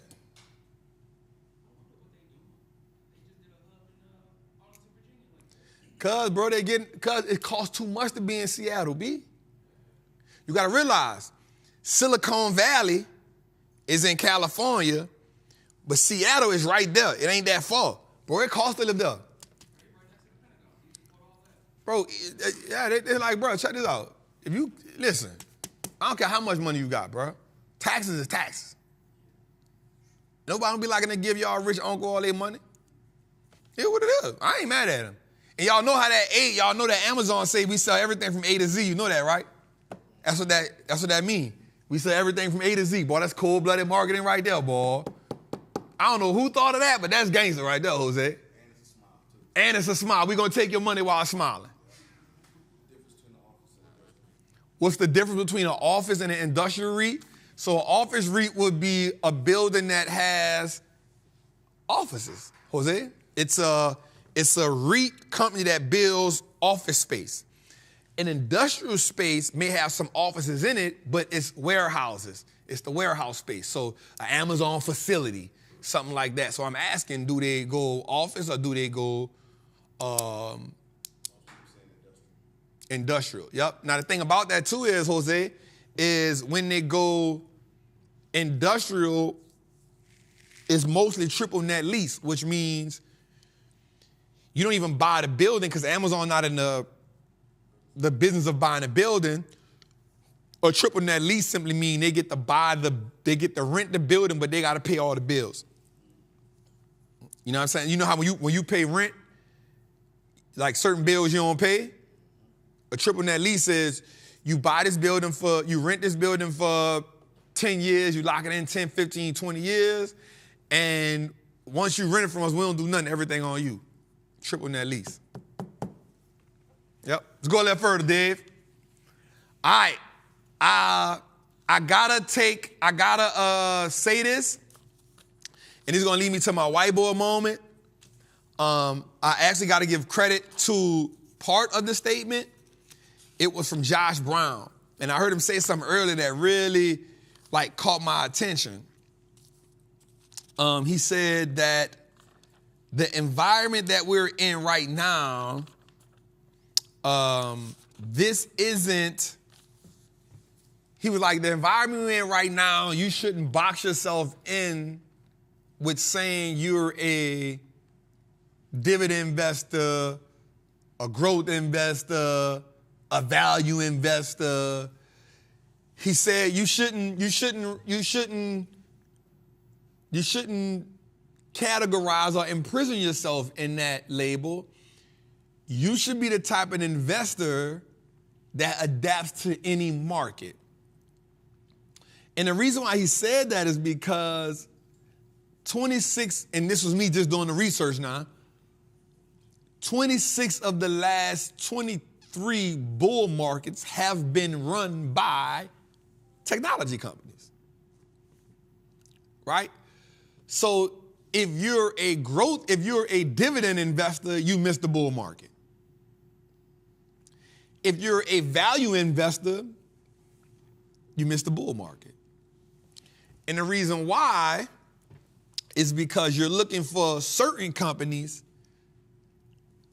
and you're not acknowledging what the market is rewarding. So one of my things has always been, now I'm not gonna lie, because I started off learning from Warren Buffett and Charlie Munger, I always put myself in the value investor thing.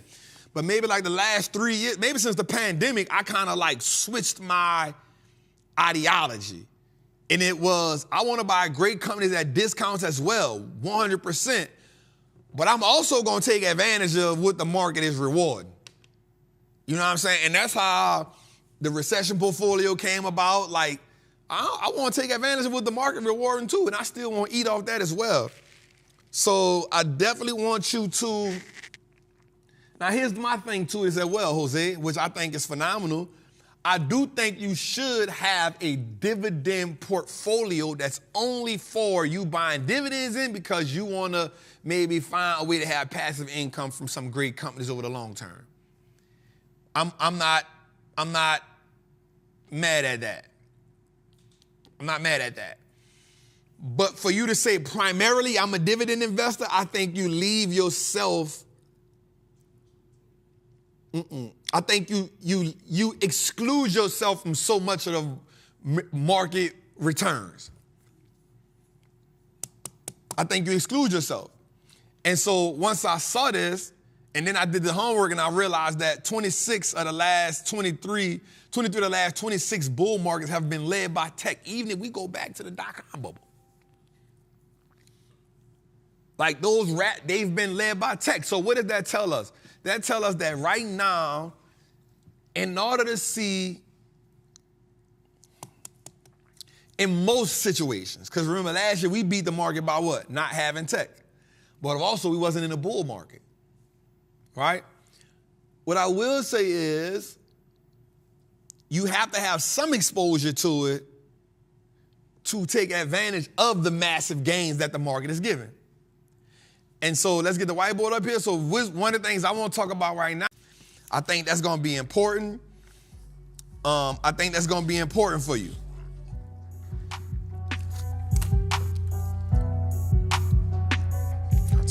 Yep, we got time. Let's get it. Yes, sir. Yes, sir. Let's see. Creating your investment philosophy is going to be important for us. Right? So tonight, I want to help us a little bit create a philosophy. And I want to make sure, hey, don't never let this go down here. Because I be looking at, sometimes I be on the thing, all my shit, I be looking trifling, and my niggas don't be helping me out, man. All right. I be like, why my niggas let me rock like that? Niggas don't love me, man. What's good, family? All right, so today we want to talk about my philosophy, right? So watch this. Let's start with this. What is your investing philosophy? Right? Hope I spelled that right. What I left out? Nuh-uh. I left an O out. What I left out, B? Philos. O. There we go. Phy. I knew I left something. I wasn't spelling it right. All right, excuse me. Sometimes I get it wrong, y'all. No. I know somebody gonna be chat like, this nigga dumb. Somebody in the chat gonna say, this nigga dumb. This nigga can't write or spell. I know how y'all get. Philosophy. That's it, right, B? That's it? All right, cool. There we go. I spell it all the times and I still forget it. All right, so my question to y'all is this. Thank y'all. Y'all know sometimes I just have brain farts. I'm human. Like I have, what do you call it? I have typos in my captions sometimes. It is what it is. All right, so watch this. Here's my question to you. What is your investing philosophy? Right? What is your investing philosophy? Now, here's the thing. Yep, Trap has listened to, let me give you an idea why this is important. Right? I've listened to Warren Buffett. I've listened to Joel Greenblatt. I've listened to Monesh Pabrai. I've listened to Peter Lynch. I've listened to Charlie Munger. I've listened to all these people. But guess what? As I listen to them, I don't try to become them. I've listened to Seth Klarman. Right? I've listened to all these great investors. And here's the thing about me listening to them. As I listen to them, I ask myself, what can I subtract from what I've learned from them, add it to myself, and then develop my own philosophy? Does that make sense? Let me see it in the chat. Does that make sense? Right? So that's how Trap now starts to identify his own philosophy. Right? Does that make sense? Let me say it in the chat. Does that make sense to you so far? Right? Does that make sense? Like, you need to identify your philosophy, and here's why. Because y'all know one of the things I always say is, the one thing I can't teach you is what? How you gonna respond when your bank account is what? Red. I can't teach you that. And I'm not gonna guess in any environment. I won't guess. I always rely on what? Data, all right? So we talk about data, right? So let's help you come up with a philosophy, right? Let's help you come up with a philosophy, right? So in order to come up with a philosophy, here's one of the things you got to understand. Before you can come up with your philosophy, you got to come up and you got to identify who you are. Well, what does that mean, Trap? Okay. Write this down with me. Who you are. Watch this. Your strengths.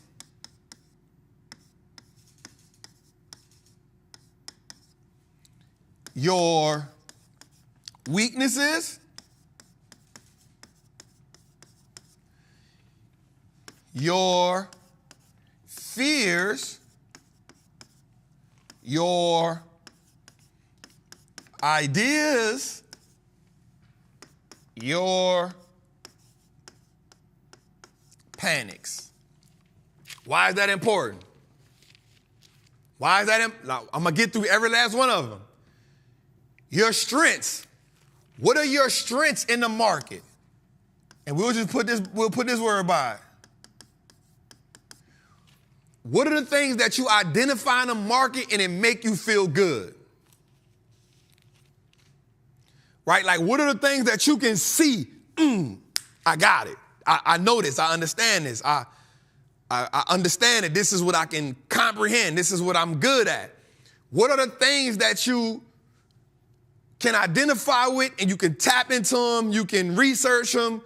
What part of the market can you research and what part can you identify good? You got to understand that. That's important. Next, your weaknesses. We're going to put this.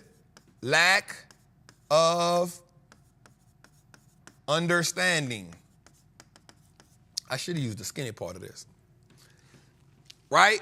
What are your lack of understanding? What are the parts of the market that you don't understand?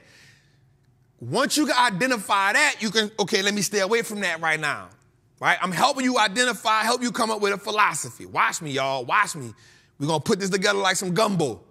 Right? It's a whiteboard moment. What are your weaknesses? Next, what are your fears? Meaning, fears come from what? Confusion or past pain.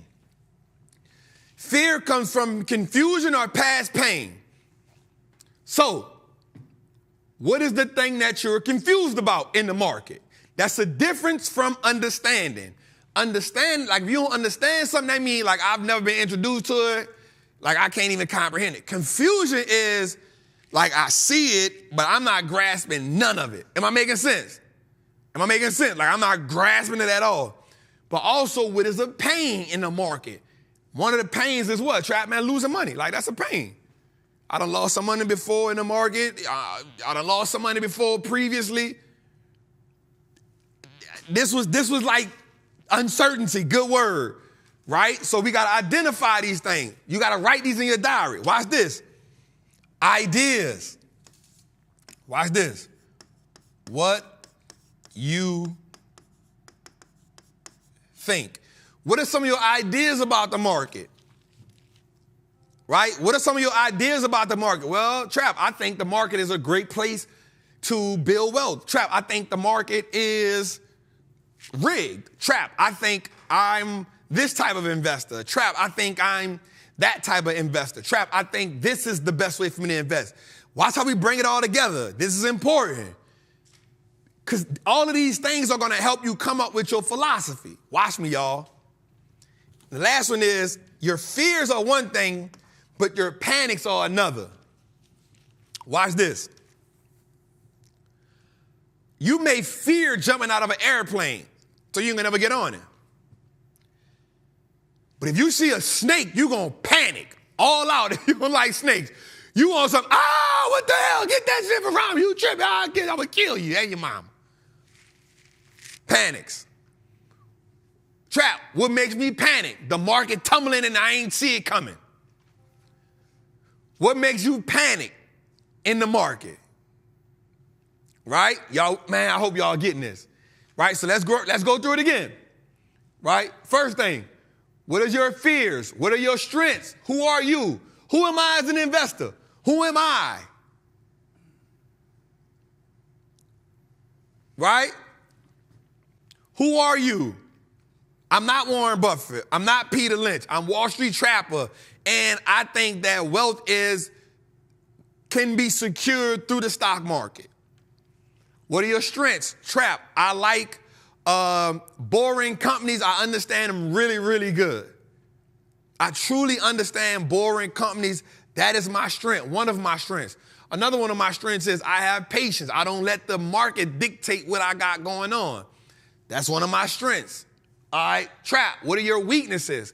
My weaknesses is actually, outside of Eli Lilly, my weaknesses, those biopharmaceutical companies. It's hard for me to understand them. It's hard for me to understand it. What are my fears? I don't know if I really have no fears. Truly, I don't. Now I don't. Ideas. Well, one of my ideas is that if I can print money in the options market, I can make that build my buy and hold positions for me even further. So that's why I love playing the leap options. Ideas. I love the idea of technology. I see that it's a game changer, but I also love companies like Fastenal because they're super boring. And I think these companies right here are amazing. I think these companies are great compounding things. What are my panics? One of my panics may be if the market does something that I'm truly unfamiliar with, that can be a panic for me because I study the market so much it may catch me off the blind side. Being truthful with yourself and understand that, right? So this is how we come up with a philosophy. Who we are, our strengths, our weaknesses, our fears. Now, Trap, why is that important? Why is this? Why is this? I wrote this down for you. Here's what you got to understand. Watch this. I wrote this down. All right, watch this. What is that? The goal for wealth. I wrote this down for us, y'all. I wrote this down. I said, this is going to be good for them. Okay, watch this. Watch this. This is going to be good. This is going to be good. Watch this. Identify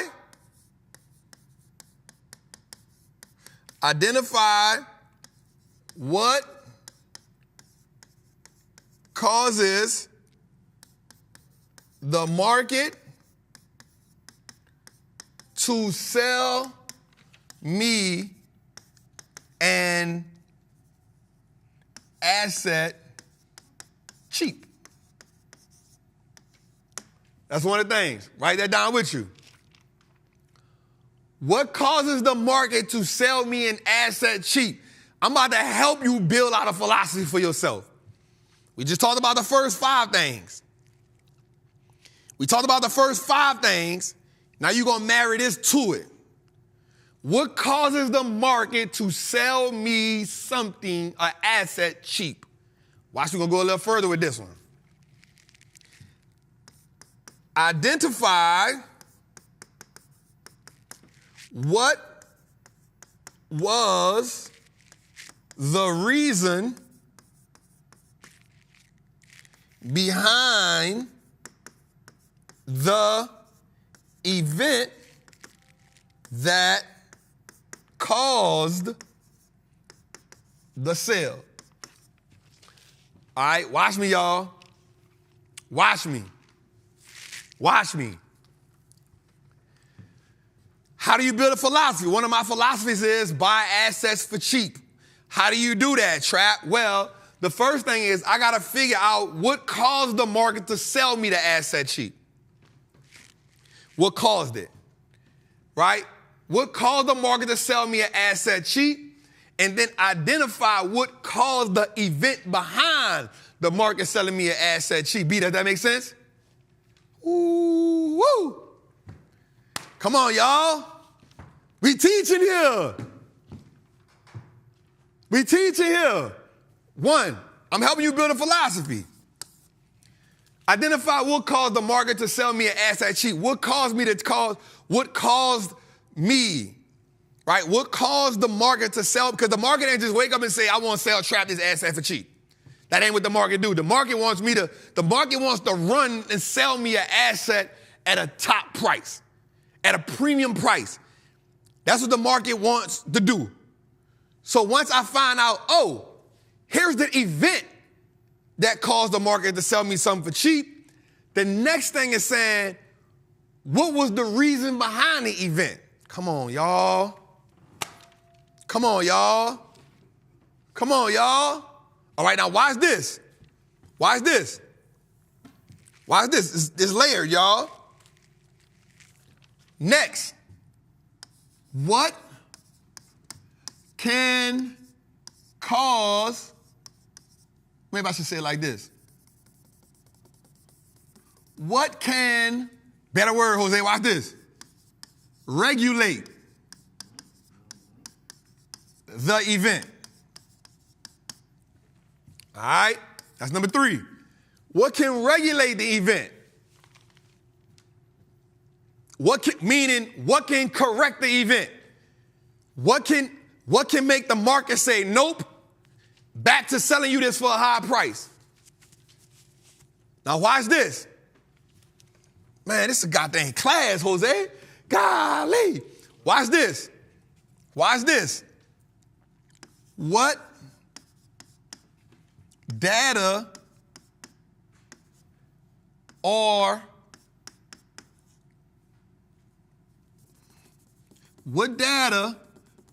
resources do I need to get clarity? Come on, y'all. We on the roll. We on the roll.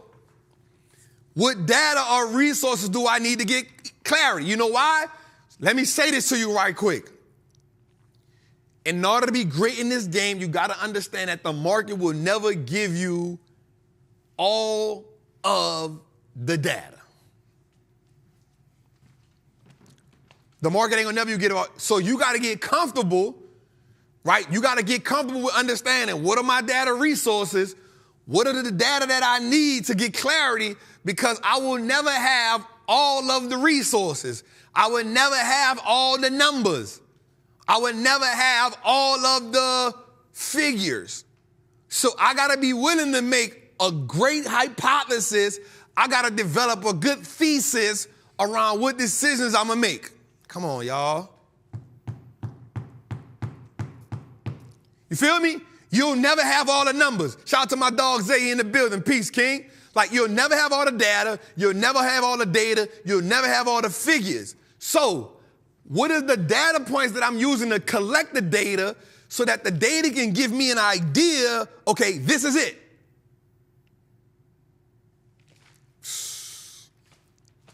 All right, so now let me help you out a little further. Now let me give you a scenario so we can make it make sense. Let's make it make sense. This is how you develop a philosophy for you as an investor. All you really did was create a checklist. You created a checklist because the checklist is going to help you now. Watch this. By quality. The data from your philosophy going to help you buy quality. Because this is a game of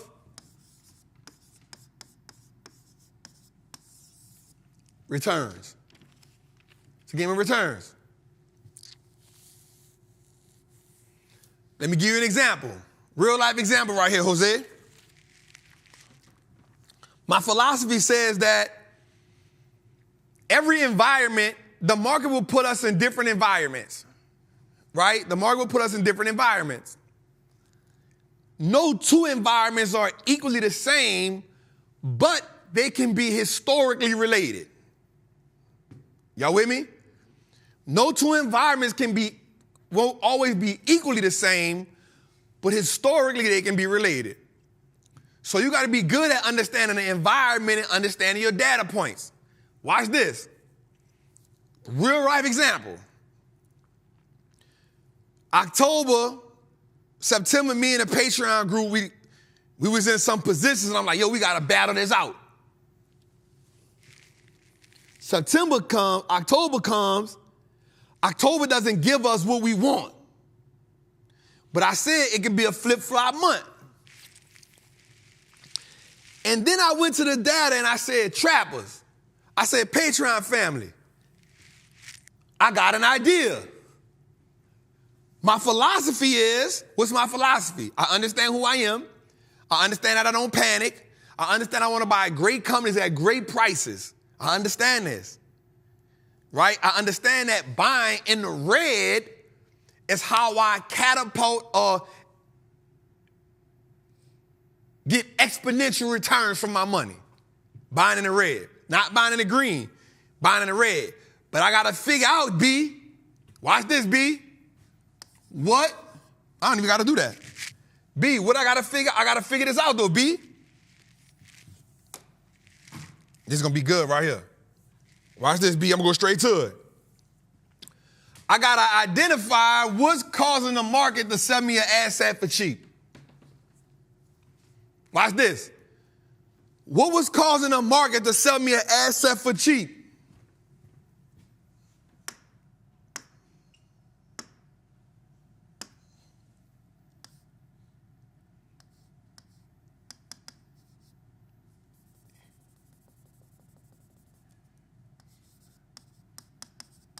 Rates.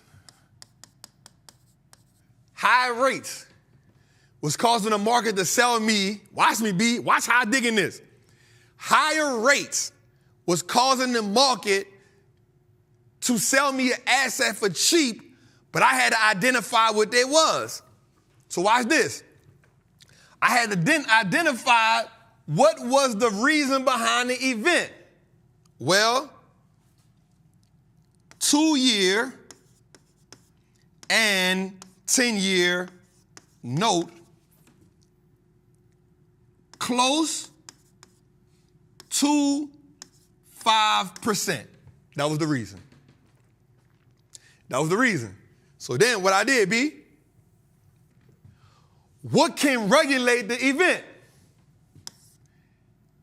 2 and 10-year going under 5%, but 4, 8 specifically. That was the regulator. That was the regulator. What data, watch this, B, what data did I use to get clarity? Bond market. Or I should say bond auction. And rate indicators. Watch this. Watch this. Watch this, B. I go into Patreon and I say, hey, listen, I do a hurry up audible. Unexpected. I say, get on the Zoom call with me right quick. I say, hear me out. If we get this thing under, I say, as long as it's pushing this 4.8, 4.9, I say we under pressure. I said, but if it goes under 4.77, we got action. Watch this. If you inside of the Patreon and you in the chat, did I not say that? Just right quick. If you in the Patreon, Master the Triple Beam, did I not say that? I follow the rules, B. And here's why I'm saying it. Every event, it may not be the same, but historically there's something that, oh, it's a good word. There's something that correlates the events together, B. So here's what I did. I looked back and said, when was the market ever in this position with all of these events going on. Afghanistan. I say, this it. This it. This makes sense. Boom. Put it together. I got it. The minute the market went to 4.8, I put 3 positions in the Patreon. Boom, boom, boom. We ran to the moon. People in the Patreon, I'm up 30%, 40%, 50%, 60%, 70%, 80%, travel 100%. I'm up. Damn, bro, you good. I never once thought about getting out. I just had to go back and identify what was going on. If I can figure out what's going on in the matrix, I can then decode it. But I can only do that if I identify the events that's going on, but also what's my philosophy. What's my philosophy? We buy great companies at great prices, and I know the market is going to sell me something for cheap. I just got to identify what it is it's trying to sell me and what's behind it. And then I got to come up with an idea. I got to come up with an idea with a thesis that says this is what will regulate the market. If this happens, then this should be the byproduct of said thing. And when it happens, we all make money. Because I don't try to go outside of who I am. But I'm always constantly building on me as an investor. I'm always building on my information. I'm always building on my data. So when Charlie Munger said, he laughed when people say they're going to learn the market like you're going to learn it in a couple weeks. It's a lifetime class that you're always learning. It's because every economic environment has the potential to be different, but it can relate historically to a past event. Your goal as a person in the market is to at least be able to sometimes go find those events. Sometimes, that's why when you go in a recession, they're going to say, oh, this reminds us of 08. They're going to go back to 08 data, and they're going to find some pain points that correlate to those things. Oh, because once they find out what relates, they can now come up with a thesis to say, okay, this is how I'm supposed to position myself. The more data you can take in, the better you can be at putting yourself in position. Your idea, your concept should never be, I want to get fully out the market. Your goal should always be, how do I position myself to make the most money and how to capitalize on this situation instead of capitulating like everybody else. That's our goal. Our goal here, my goal here is to teach you. I'm not saying I'm the best, because the minute you start saying you the best, you start putting ego in the way. You start putting ego in the way. You start feeling like you're better than everybody else. That's not my way. My way is I'm disciplined, I understand my philosophies, and I'm always a student of the game. And because of that, I'm intaking as much information as I can because I know that this is going to change my life. The problem is we putting too much energy and effort into things that don't move the needle in our life. There's no way I can ever quit this game. There's no way I can, there's no way, I'm going to be honest with y'all. I could lose $1 million in this. And you know what I'm going to tell myself? What am I doing wrong? Not what the market is doing wrong, because that means I'm missing some information. There's not a day in my life where I think about I'm going to get out the market. I will stop my business before I get out the market. It's a one-on-one game.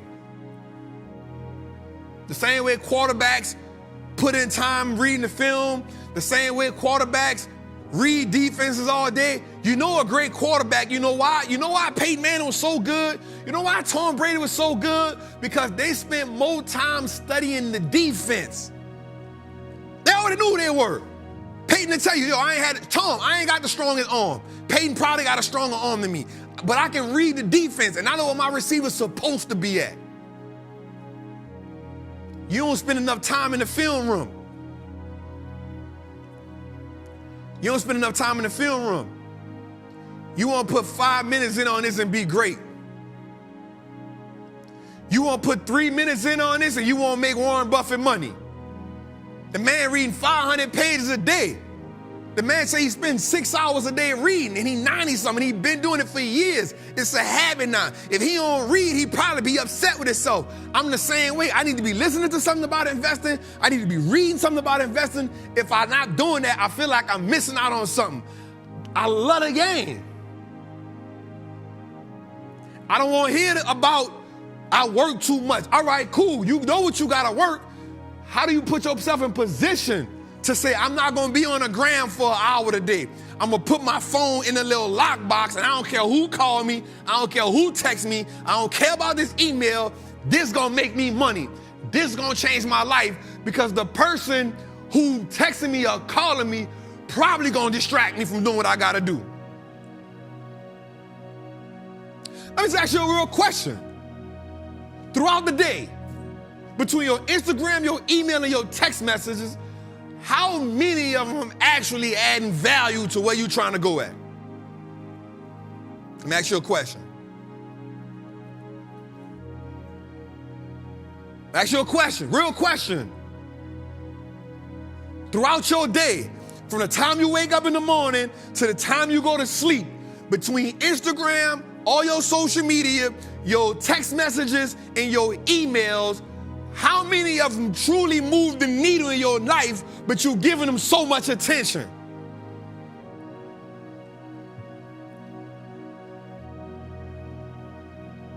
And then every day you wake up like, damn, I got to do more of myself today. Damn, I got to get more done today. Damn, man, I'm wasting some time today. You got a phone full of memes. You got a phone full of quotes. You got a phone full of reels that you want to remake.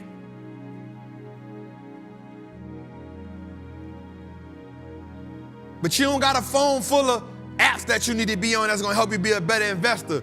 You don't got a phone full of Audible books that you could be reading or listening to while you're in the car. You don't got a phone full of podcasts that you need to be playing instead of listening to whoever. I ain't even saying no names. And I don't got nothing against the music. You the one deciding to listen to the music. The music ain't picking you. You actively going to your phone, putting this in the phone, putting this in the radio. I ain't blaming the music. I'm blaming you for not having enough control to say the music don't serve me. The blessing is in the battle, but you scared to go to war. The blessing is in the battle, but you scared to go to war. The blessing is in the battle, but you're scared to go to war. So how do we build a philosophy that serves us? This game here, I promise you, y'all, this game gonna reward you. And it's gonna reward you in a profound way. But it only rewards you in a way that changes your life when you put in life-changing habits. You ain't committed enough. Why you think we tell y'all, bro, come listen to the Trappin Tutors again. Put it in the, download the episode again. Listen to it.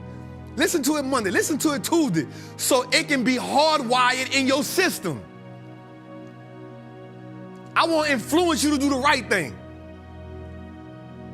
Somebody told me one day when we was in Virginia, Jose and them wasn't with me. I went out to go eat. They had two females. They were taking pictures. And I wound up walking up. I was like, what's good, Queen? They was like, my nigga Trap. Right? I was like, man, look, I'm about to go eat, man. Y'all want to come rock with me out by myself? No security or nothing. She was like, hell yeah, I'm about to turn this down. We was eating, and she was telling my friend, look, man, Trap be hollering at me sometime. He be fussing at me sometime, but I be needing that. Because I know I be BSing. She like, I know I be BSing sometime. But I be needing that because you be giving it to me, Trap. I was like, bet, because I'm on myself the same way. The problem is, you know you ain't where you want to be at, but you don't want nobody to tell you slipping. You don't want nobody to correct you. Man, don't tell me your dough ain't clean. Well, clean mine. I'm okay with the criticism. Tell me I'm wrong. Tell me I ain't doing it right. I'm cool with it. But be willing to take it when I give it to you too. That's how two men be friends for 70 years. Because one person can tell him no, and he say no, it ain't coming from a payback. It's coming because I know my homie want me to be right. My homie ain't telling me this. What's the word I'm looking for, B? He ain't telling me this out of like jealousy or get back or spite. He ain't telling me out of spite. He telling me because he want me to be better, because he know when I'm better, he better. She know when she better, she better. I know when I'm better, my partner better. When my partner tell me something, we better together as a whole, as a unit. I can be worth 2.3 billion and he can be worth 100 billion, and guess what? I'm gonna keep on giving him game because we both worth 100 and something billion. Because the friendship ain't based on the money. The friendship based on I want to see my dog do good. The friendship based on I want to see my homie win. I want to celebrate him. My homie ain't trying to change me. My homie saying, you evolving, I'm evolving. I'm going to tell my homie, I don't want to be on that play. I'm good, but you still get it, and I'm going to still give you the same kind of information and advice as if I was in it. Some of us, if we ain't even in the play, we don't even got no commitment to it. Man, what you think about this, man? I don't know, it ain't making me no money. I don't got nothing to do with it. What you my dog, why you?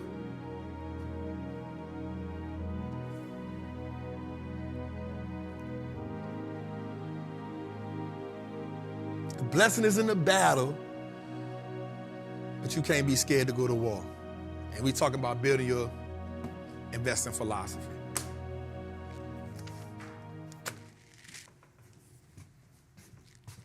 God damn.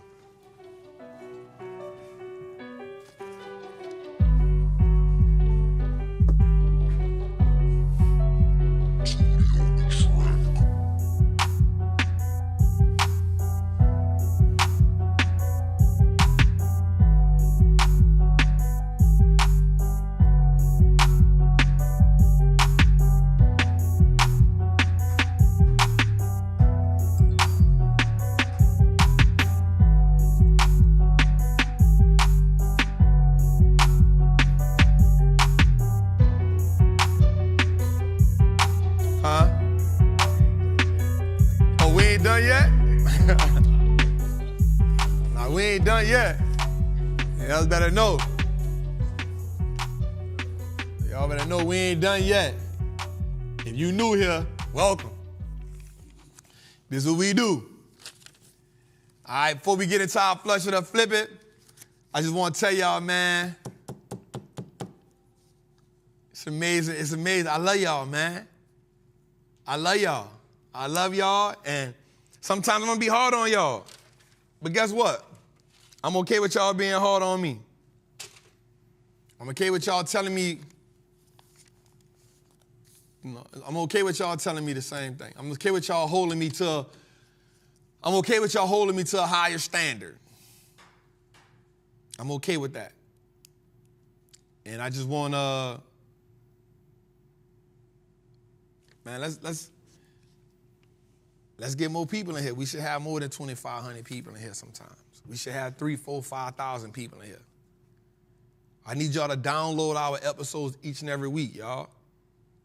We do a great job at taking the great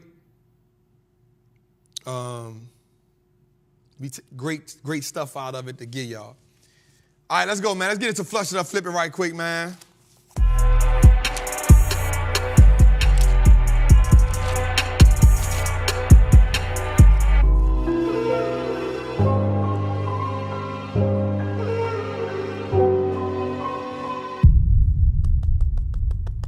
Let's go, man. We know flip it or flush it or flip it, however you want to say it. Y'all know what this is about right here, man. It's about straight getting to it, man. So the first, if you like it, we flush it. If you don't like it, if you like it, we flip it.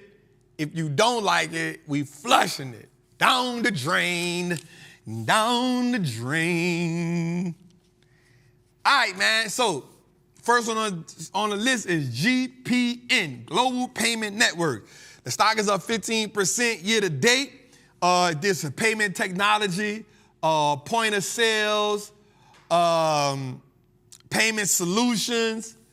Definitely one of the big dogs in the digital payment fintech space. Let's go. How we feel about it? Are we flushing or are we flipping? Talk to me. Are we flushing or are we flipping? Are we flushing or are we flipping? Are we flushing or are we flipping?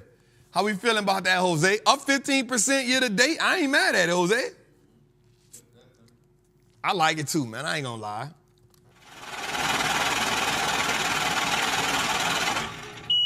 All right, next. Delta, plus 8% year to date. Holiday season coming up. A lot of people flying, right? Shout out to Gerald G for the $50 super chat. Thank you, fam. I definitely appreciate you for that, man. How we feel about it? Delta, one of the leaders in the airline space? Are we flushing it or are we flipping it? I got points. Shit, I got points too, Jose.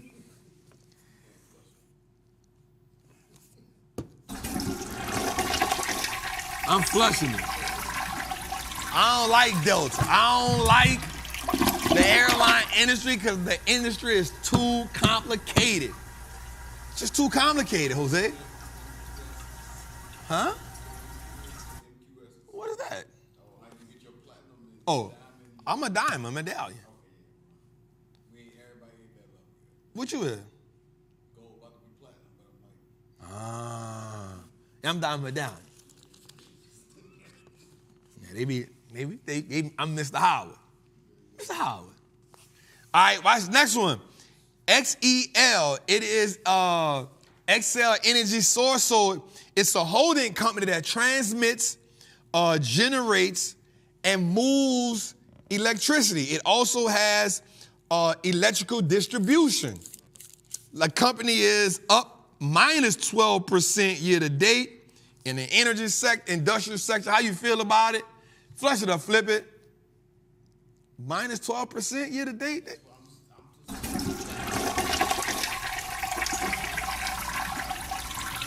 Y'all chill. I got to get the thing fixed on my toilet. I got to get the thing fixed on my toilet, dog.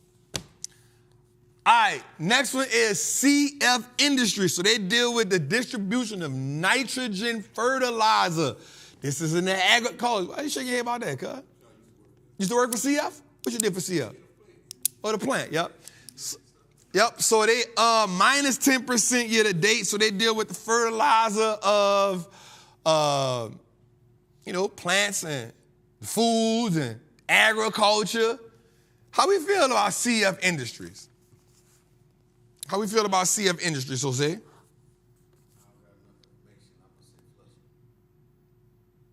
What more I need to say? They minus 10% year to date. They help farmers with the fertilizer for their fields and stuff, for the food that we eat. Nah.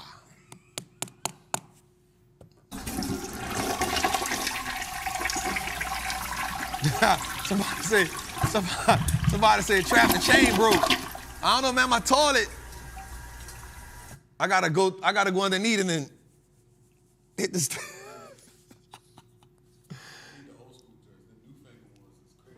No, my daughter crazy, so I don't want to say too much about my house like that, but you walk in front of the toilet, it pop up, or my daughter be in front of that. She be like, Daddy, look, I like, get from front of the toilet. All right, next one. Brown-Forman. All I'm going to say is Jack Daniels, whiskey, Canadian Mist. That's what they is. They the people responsible for Jack and Coke.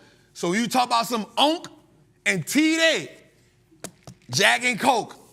That's what you think about. Minus 10% year to date, though. Huh? Minus 10% year to date.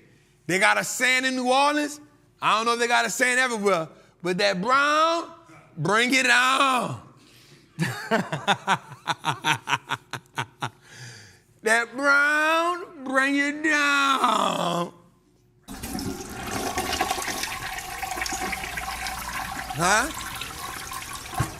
They off today? My toilet broke, bro.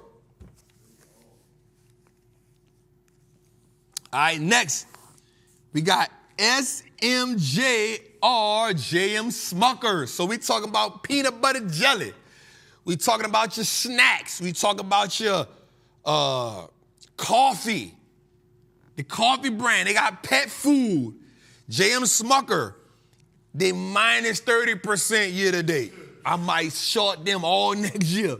I'm going to short them next year. JM Smucker. How we feel about that?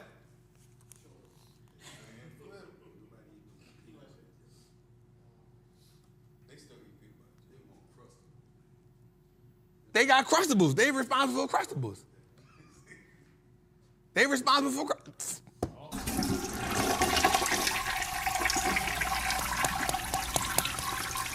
All right, next one. EA. We got your Madden 25 4-out, right? You got all your electronic games. They up 9% year to date. How y'all feel about EA Sports?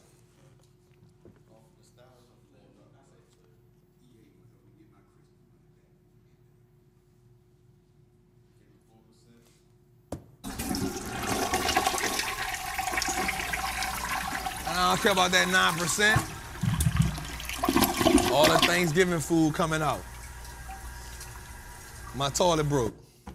All right, next one. Dollar General. Dollar General. 25, 24. Hey, stone up, leave me alone, man. Dollar General, listen. The people spending money on their credit cards this year. They ain't going to Dollar General. Dollar General is down minus 48%. Oh yeah, buddy. Minus 48% year to date. How we feel about Dollar General? Flush it or flip it?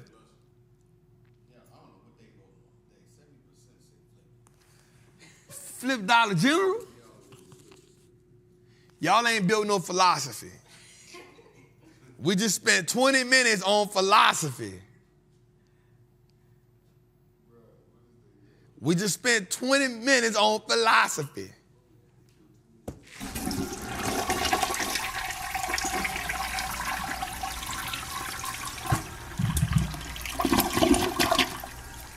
Wells Fargo. It's a company that's known for being racist. It's a company known for being racist, redlining. They were the #1 bank with redlining and keeping your mama, your daddy, your grandma and them out of certain neighborhoods. They just paid like a $40 million fine. They get paid most of their money off fees. Wells Fargo, flush it or flip it.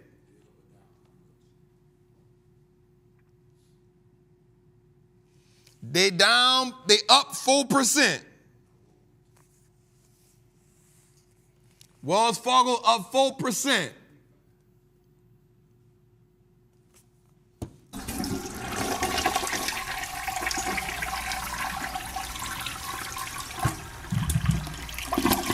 All right, lastly, Blackstone. My chain broke. Blackstone, they known for fund management, hedge funds, credit, private equity, even a little underwriting. They up 40% year to date. Blackstone, one of the biggest, well, not one of the biggest, but in the top of some of your biggest hedge funds in the game. Asset management as well. Blackstone, flush it or flip it. Let's see. 75%.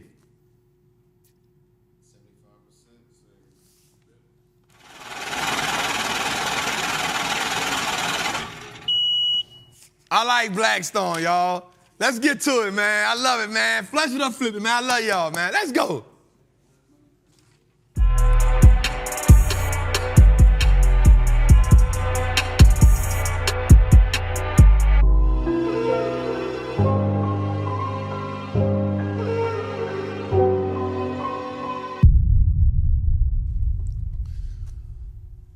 All right, let's go, man. 1-800-TRAPPER hotline. You know, if you're in a triple beam team, maybe master the triple beam, you get to be a part of this. Let's go. Hey, Trap. So I came in mid-year following you, and as I am preparing for 2024 and to get 365 days as a Wall Street trapper, I was wondering, with looking at my financial algorithm and just setting up my portfolio, should I go heavy on the ETFs or should I keep it mixed as I had it this year? I have the staples like Apple, Amazon, Google, Walmart, Eli Lilly, and Nvidia, but I don't have as many ETFs. I think I may have just like one. So I'm just wondering, for 2024, should I go more heavy on the ETFs or just keep it mixed? I'm currently up 19% on my portfolio. It was 22%, but I got into another play. Thanks for all you do, and happy Thanksgiving. Let's go, Queen. Shout out to you, Queen. 100%. First of all, I just want to congratulate you for being up 19%. You beating the market right now, Queen. You feel me? You beating the market right now. How that feel? So what I would say is you got Apple, Amazon, Google, Walmart, and Nvidia. I'm actually not mad at that. So I'm not mad if you wanted to get an ETF. What I would say is, if you're going to get an ETF, you don't need a lot of them, right? You don't need a lot of them. You got 5 really good companies. So you got Amazon growth, Google growth, Nvidia growth, Apple consistency, Walmart. So you got balance right there. That's a good balance. So that's a good, Queen, listen. That's a good balance right there. So I would say if you're going to get an ETF, since you like these companies, I would say either do one or two things. I would say go healthcare if you understand it. That would be a good one. Go healthcare, or get you an ETF that may have, watch this. Find out which one of these companies you like the best, right? And then find out which ETF it's leading in and get an ETF that way you can find diversification in that. That's not bad for you right there, right? Or, you know, you go QQQ because you got tech, but now you have more exposure because you got Amazon, but I wouldn't, that'll give you exposure to Microsoft, Broadcom, like that. You can go a couple ways. You go dividend, right? But you got 5 good, solid companies. I would truly want, if you want to get another ETF, I would get something that's either one completely different so you can get exposure to the market in another way, or get an ETF that is heavy in one of the ones you like in your top position so you can find balance somewhere else. But I definitely like that. I definitely like that. Let's go, Queen. I like that. Let's go. I like that. Yup, let's go. Loving life, family. It's James from New York, man. Trap. New York got these trap houses jumping, you dig? Well, my question to you is, with our current debt being at $33 trillion, the debt ceiling looming, the money going out to Israel, the money going out to Ukraine, how is it that we're able to keep this trap house open, man? How do we function on a daily, weekly, monthly basis? What's keeping us afloat? Holla. You know who the king remind me of? And I'm not trying to say this in a bad way. What his name? But he got a beard, but this dude got a bald face. He remind me of Oz, man. What's the dude's name? You never watched Oz, Jose? I watched Oz. No, I watched Oz. I'm trying to think about to start off. What's the dude's name from Oz, man? And only because he got the hat to the side. Adebisi's. Adebisi's. He remind me of Adebisi's. Not in a bad way, but because, bro, I used to always be laughing. That hat never came off. Bro, Adebisi's hat never moved. And I'm thinking about King because he hitting I can hear him hitting something, and the hat just like, poop. Facts. Not Brother Moonzoon, that's The Wire, man. Nah, but look, so, man, it's crazy. That's a great question, King. $33 trillion in debt, they're giving money away. How is it that we still functioning? One, because America print money. Two, because they actually have, alliances around the world. Three, there's ways that America is attempting to rectify the debt, right? So they're trying to find ways to rectify that to put us in better position. And I didn't mean nothing bad. Let me say this. I was talking about the hat. I ain't talking about nothing else that the man got going on. I was just talking about the hat, man. Nothing else. I respect the king. It was nothing else. And even sometimes, I'm not gonna lie to you, King, sometimes I be in my own head like, yo, what the hell are we doing here? The stock market 100% is a great way for us, you and I, to build wealth, but they're gonna keep printing money. And so that's why these inflation rates are so great. That's why, it's so important. That's why it's also important for us to have Congress in there that can, we gotta find a party that says, we gotta stop spending.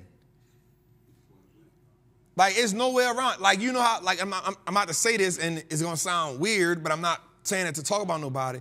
The number one way to lose weight is to stop eating so much. Can we agree to that? Like, choose your different, and it's choosing different food and then working out. That's how you lose weight, right? How do you correct a country that's in $33 trillion in debt? Simple. Stop wasting so much money. Right? Stop wasting so much money. But for me to answer, man, how are we still running? I will say this too. As bad as it may seem, America actually isn't top 5 countries with the worst GDP. There's companies with GDPs way worse than America. The difference is America is a powerhouse. So you see them on a grand scale, right? And don't get me wrong, we got things we truly got to rectify. We truly got to rectify. But I think truly, and from my thing, King, that's it. America is America. We printing money. We keep printing money. We building alliances across the world. And we still the number 1 and 2 countries in this thing. So that's my answer to that, King. That's my answer to that. Great question, though, man. I like when y'all make me dig in my... All right, let's go a little further. How many we got, Jose? Yo, what's up, Trap? It's Keith from VA, man. Look, tax season is upon us. And a lot of these gains, man, they coming for them. So, are we trying to sell? Is that the best move? Sell some of what we have and then use that to pay Uncle Sam when tax time is due? Or do we have other strategies? I know you're not a tax professional and all that, but I'm just wondering, like, how you handle that because, we had some good gains this year. So, let me know. Great question, King. I love the tax questions. So for me, I like to sell my losers because that can work in your favor. Selling your losers actually work in your favor. You get that credit for that. So that can help y'all too. That can offset some things. But I'm going to always tell you, go see the accountant. You know what I'm saying? We had some amazing gains this year. 100%. Let your accountant know what we're doing. The first thing they should do is say, tax loss harvesting, sell some of them losers. And the reason why you sell them losers is because they actually work in your favor at the end of the year. That's why you're going to hear me, hey, let's get some of it. Let me get these losers out of here. So 100% sell some of your losers because it works in your favor. The one you really don't like the most, the best, get rid of it and let it work in your favor. And then let your accountant figure it out the rest of it. Don't go to H&R Block. Don't go to TurboTax. I'm going to keep it real with you. Don't even go to the person that do taxes. And I ain't hating on them either. Once you start investing, and you talking about investing money, them people don't be knowing how to maneuver with that. Keep it real with you. You got to go to a real live account. Now, I know that may be, some of y'all going to be like, man, Trappin, nobody going to afford that. The problem is, you know the price of everything and the value to nothing. When you start playing in this market, and you talking about like big game, you talking about putting yourself in a situation where you making a, like, for instance, if you in Trappers Anonymous or the Patreon, it's a good chance your gains are in the thousands. You know what I'm saying? Like you hitting, like some of my people hitting 30,000 in gains since they've been in the Patreon, 40,000 in gains because we playing a big boy, big girl game. And that ain't including what you buying whole. So you gotta go find, you can't be going, somebody said Tyrone's taxes. Like you kind of gotta get somebody that understand how to play the game for you because you playing a different game. So watch this. You can't play a wealthy person game still thinking like a poor person. Right? Like you can't play this game still saying it's about to be funny, but you know, trying to pay some, I ain't gonna say it. Right? But yeah, facts. 2,000 for each one of them, you feel me? Like no, I ain't gonna say that. I'm not about to say that, but you just say it on there. I ain't doing that. Look, you got 15 plus in gains. Fam, you gotta go to somebody. You got 15K in gains. He in the Patreon. He got 15K. That's 15K in gains that you ain't worked for. If you don't do that right, they gonna holler at me. You feel me? You don't do that the right way. You go to H&R and Block, they gonna be, you go to Quick Taxes or you go to, I can do it myself. Man, nope, I ain't saying that. I ain't saying that. I ain't saying that. I'm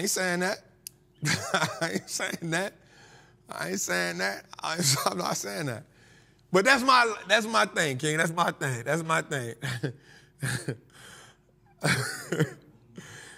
Next call, please, so I can get off there.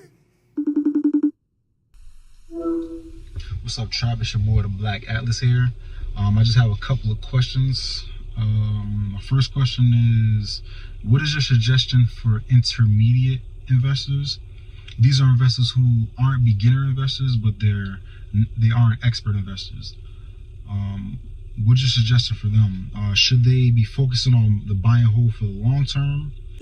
Should they be understanding particular stocks that they're invested in before going into options trade? And my last question is, when is the appropriate time to begin trading in options?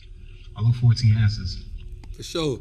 My man, Black Atlas, you got them waves hitting, huh, family? I see you in there, King. Intermediate investors, 100%. So intermediate means you above beginner. At this point, you should truly be understanding what it is like what we talked about tonight, your philosophy and your ideologies around what you're doing, that should be important. I'm going to always say that you should be buying whole first. If you can't break down a company and understand the company with the back of your hand, I don't think, personally, a person shouldn't be in the options market. For me, it was 100% learning how to do buy and hold first at a high level and then going to the options game because they marry each other, for me.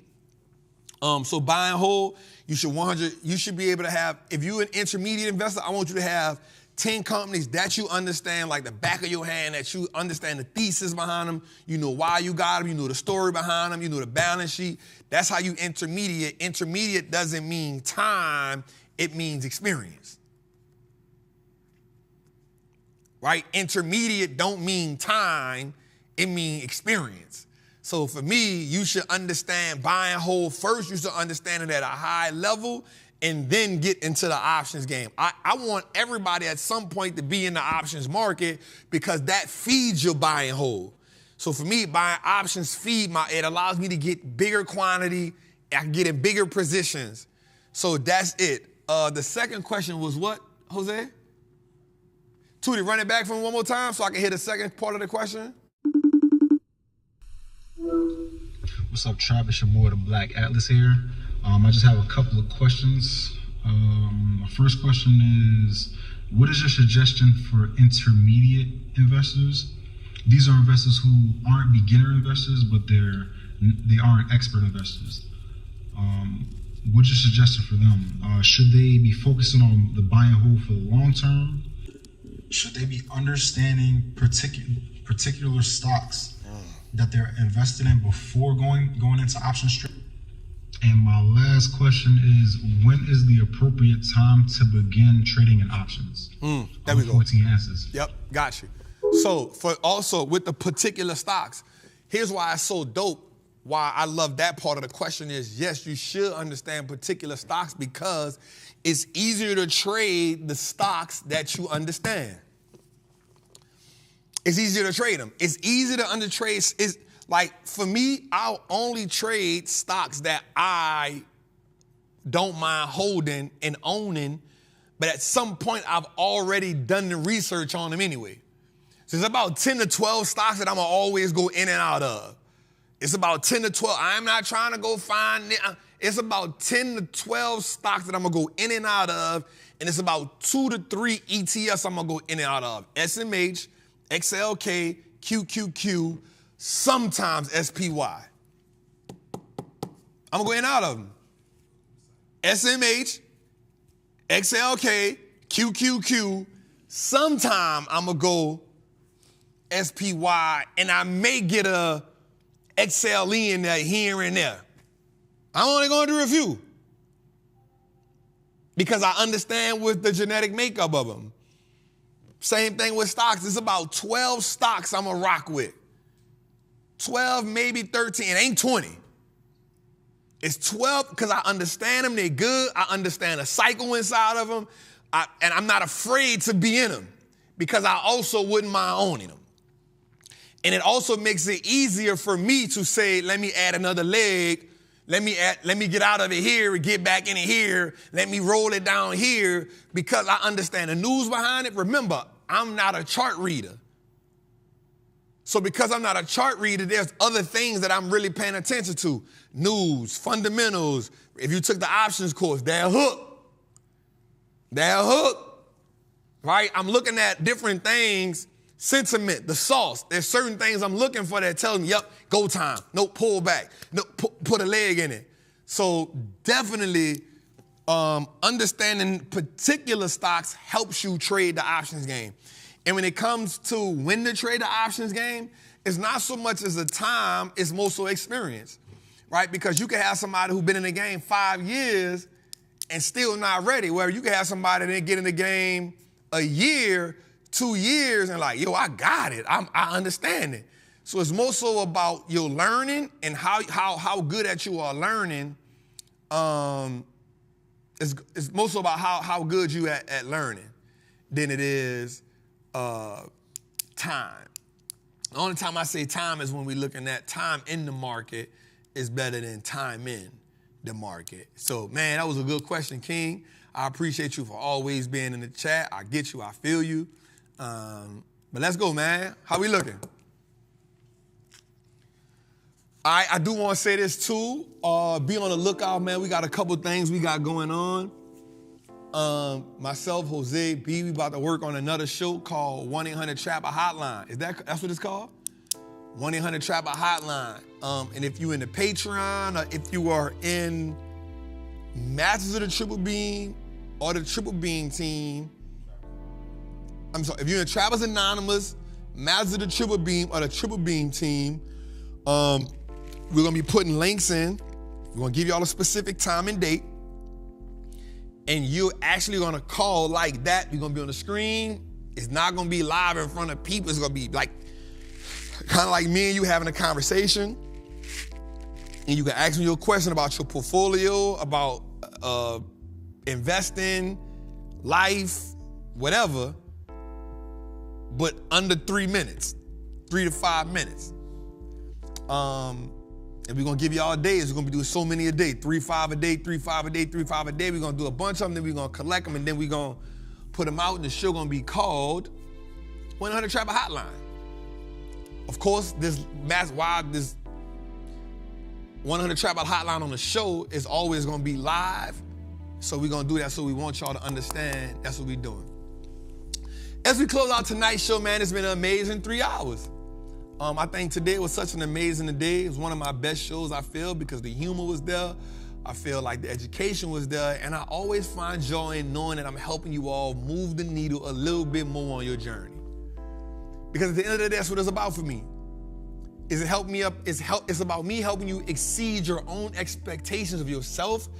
It's about me helping you be exposed to a game that will not just change your life, but will change your kids' life, will change your family's life, but most importantly, introduce your family to a new wealth of opportunity. But I also want y'all to help me, man. Help me grow, help me, hold me to a standard that makes me become better. We in this thing together, y'all. It ain't just me, it ain't just you. We in this thing together because this is truly a financial revolution. They say over the next 10 years, man, the wealth transfer that's gonna take place is gonna be historical. And my question to you is, at what point do you enter the game? Why do we sit around and let everybody else benefit? Why do we sit around and watch everybody else win? Man, Charlie Munger died worth $2.3 billion.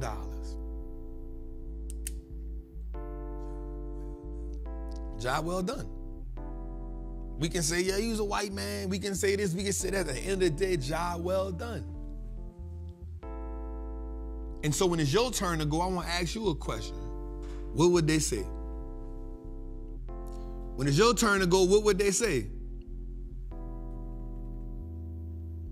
What would your dash represent? What would your dash represent?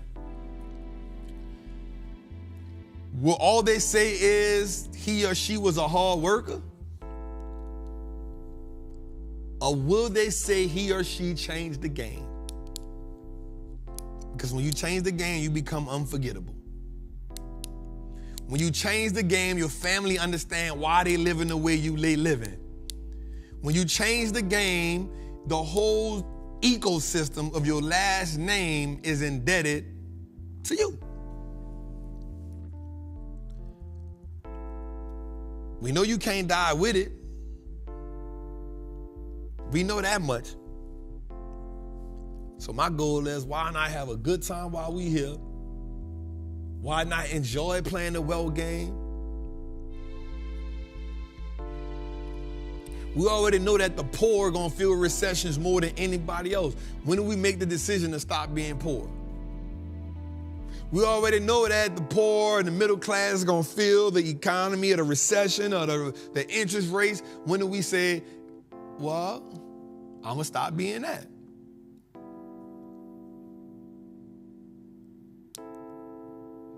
When do we take our lives to another level? And we truly gotta stop being afraid of being at war.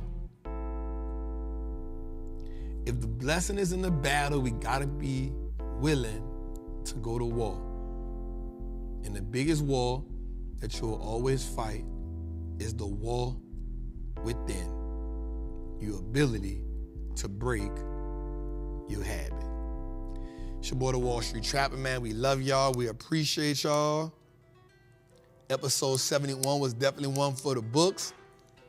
Jose, let's drop the Black Friday link in the chat. I'm telling y'all, after tonight, y'all got about till 10:30 to get. I don't got it on Instagram. I'm not putting it on Instagram. I'm putting it to y'all. Y'all got till about 10:30. If you haven't got it, get it.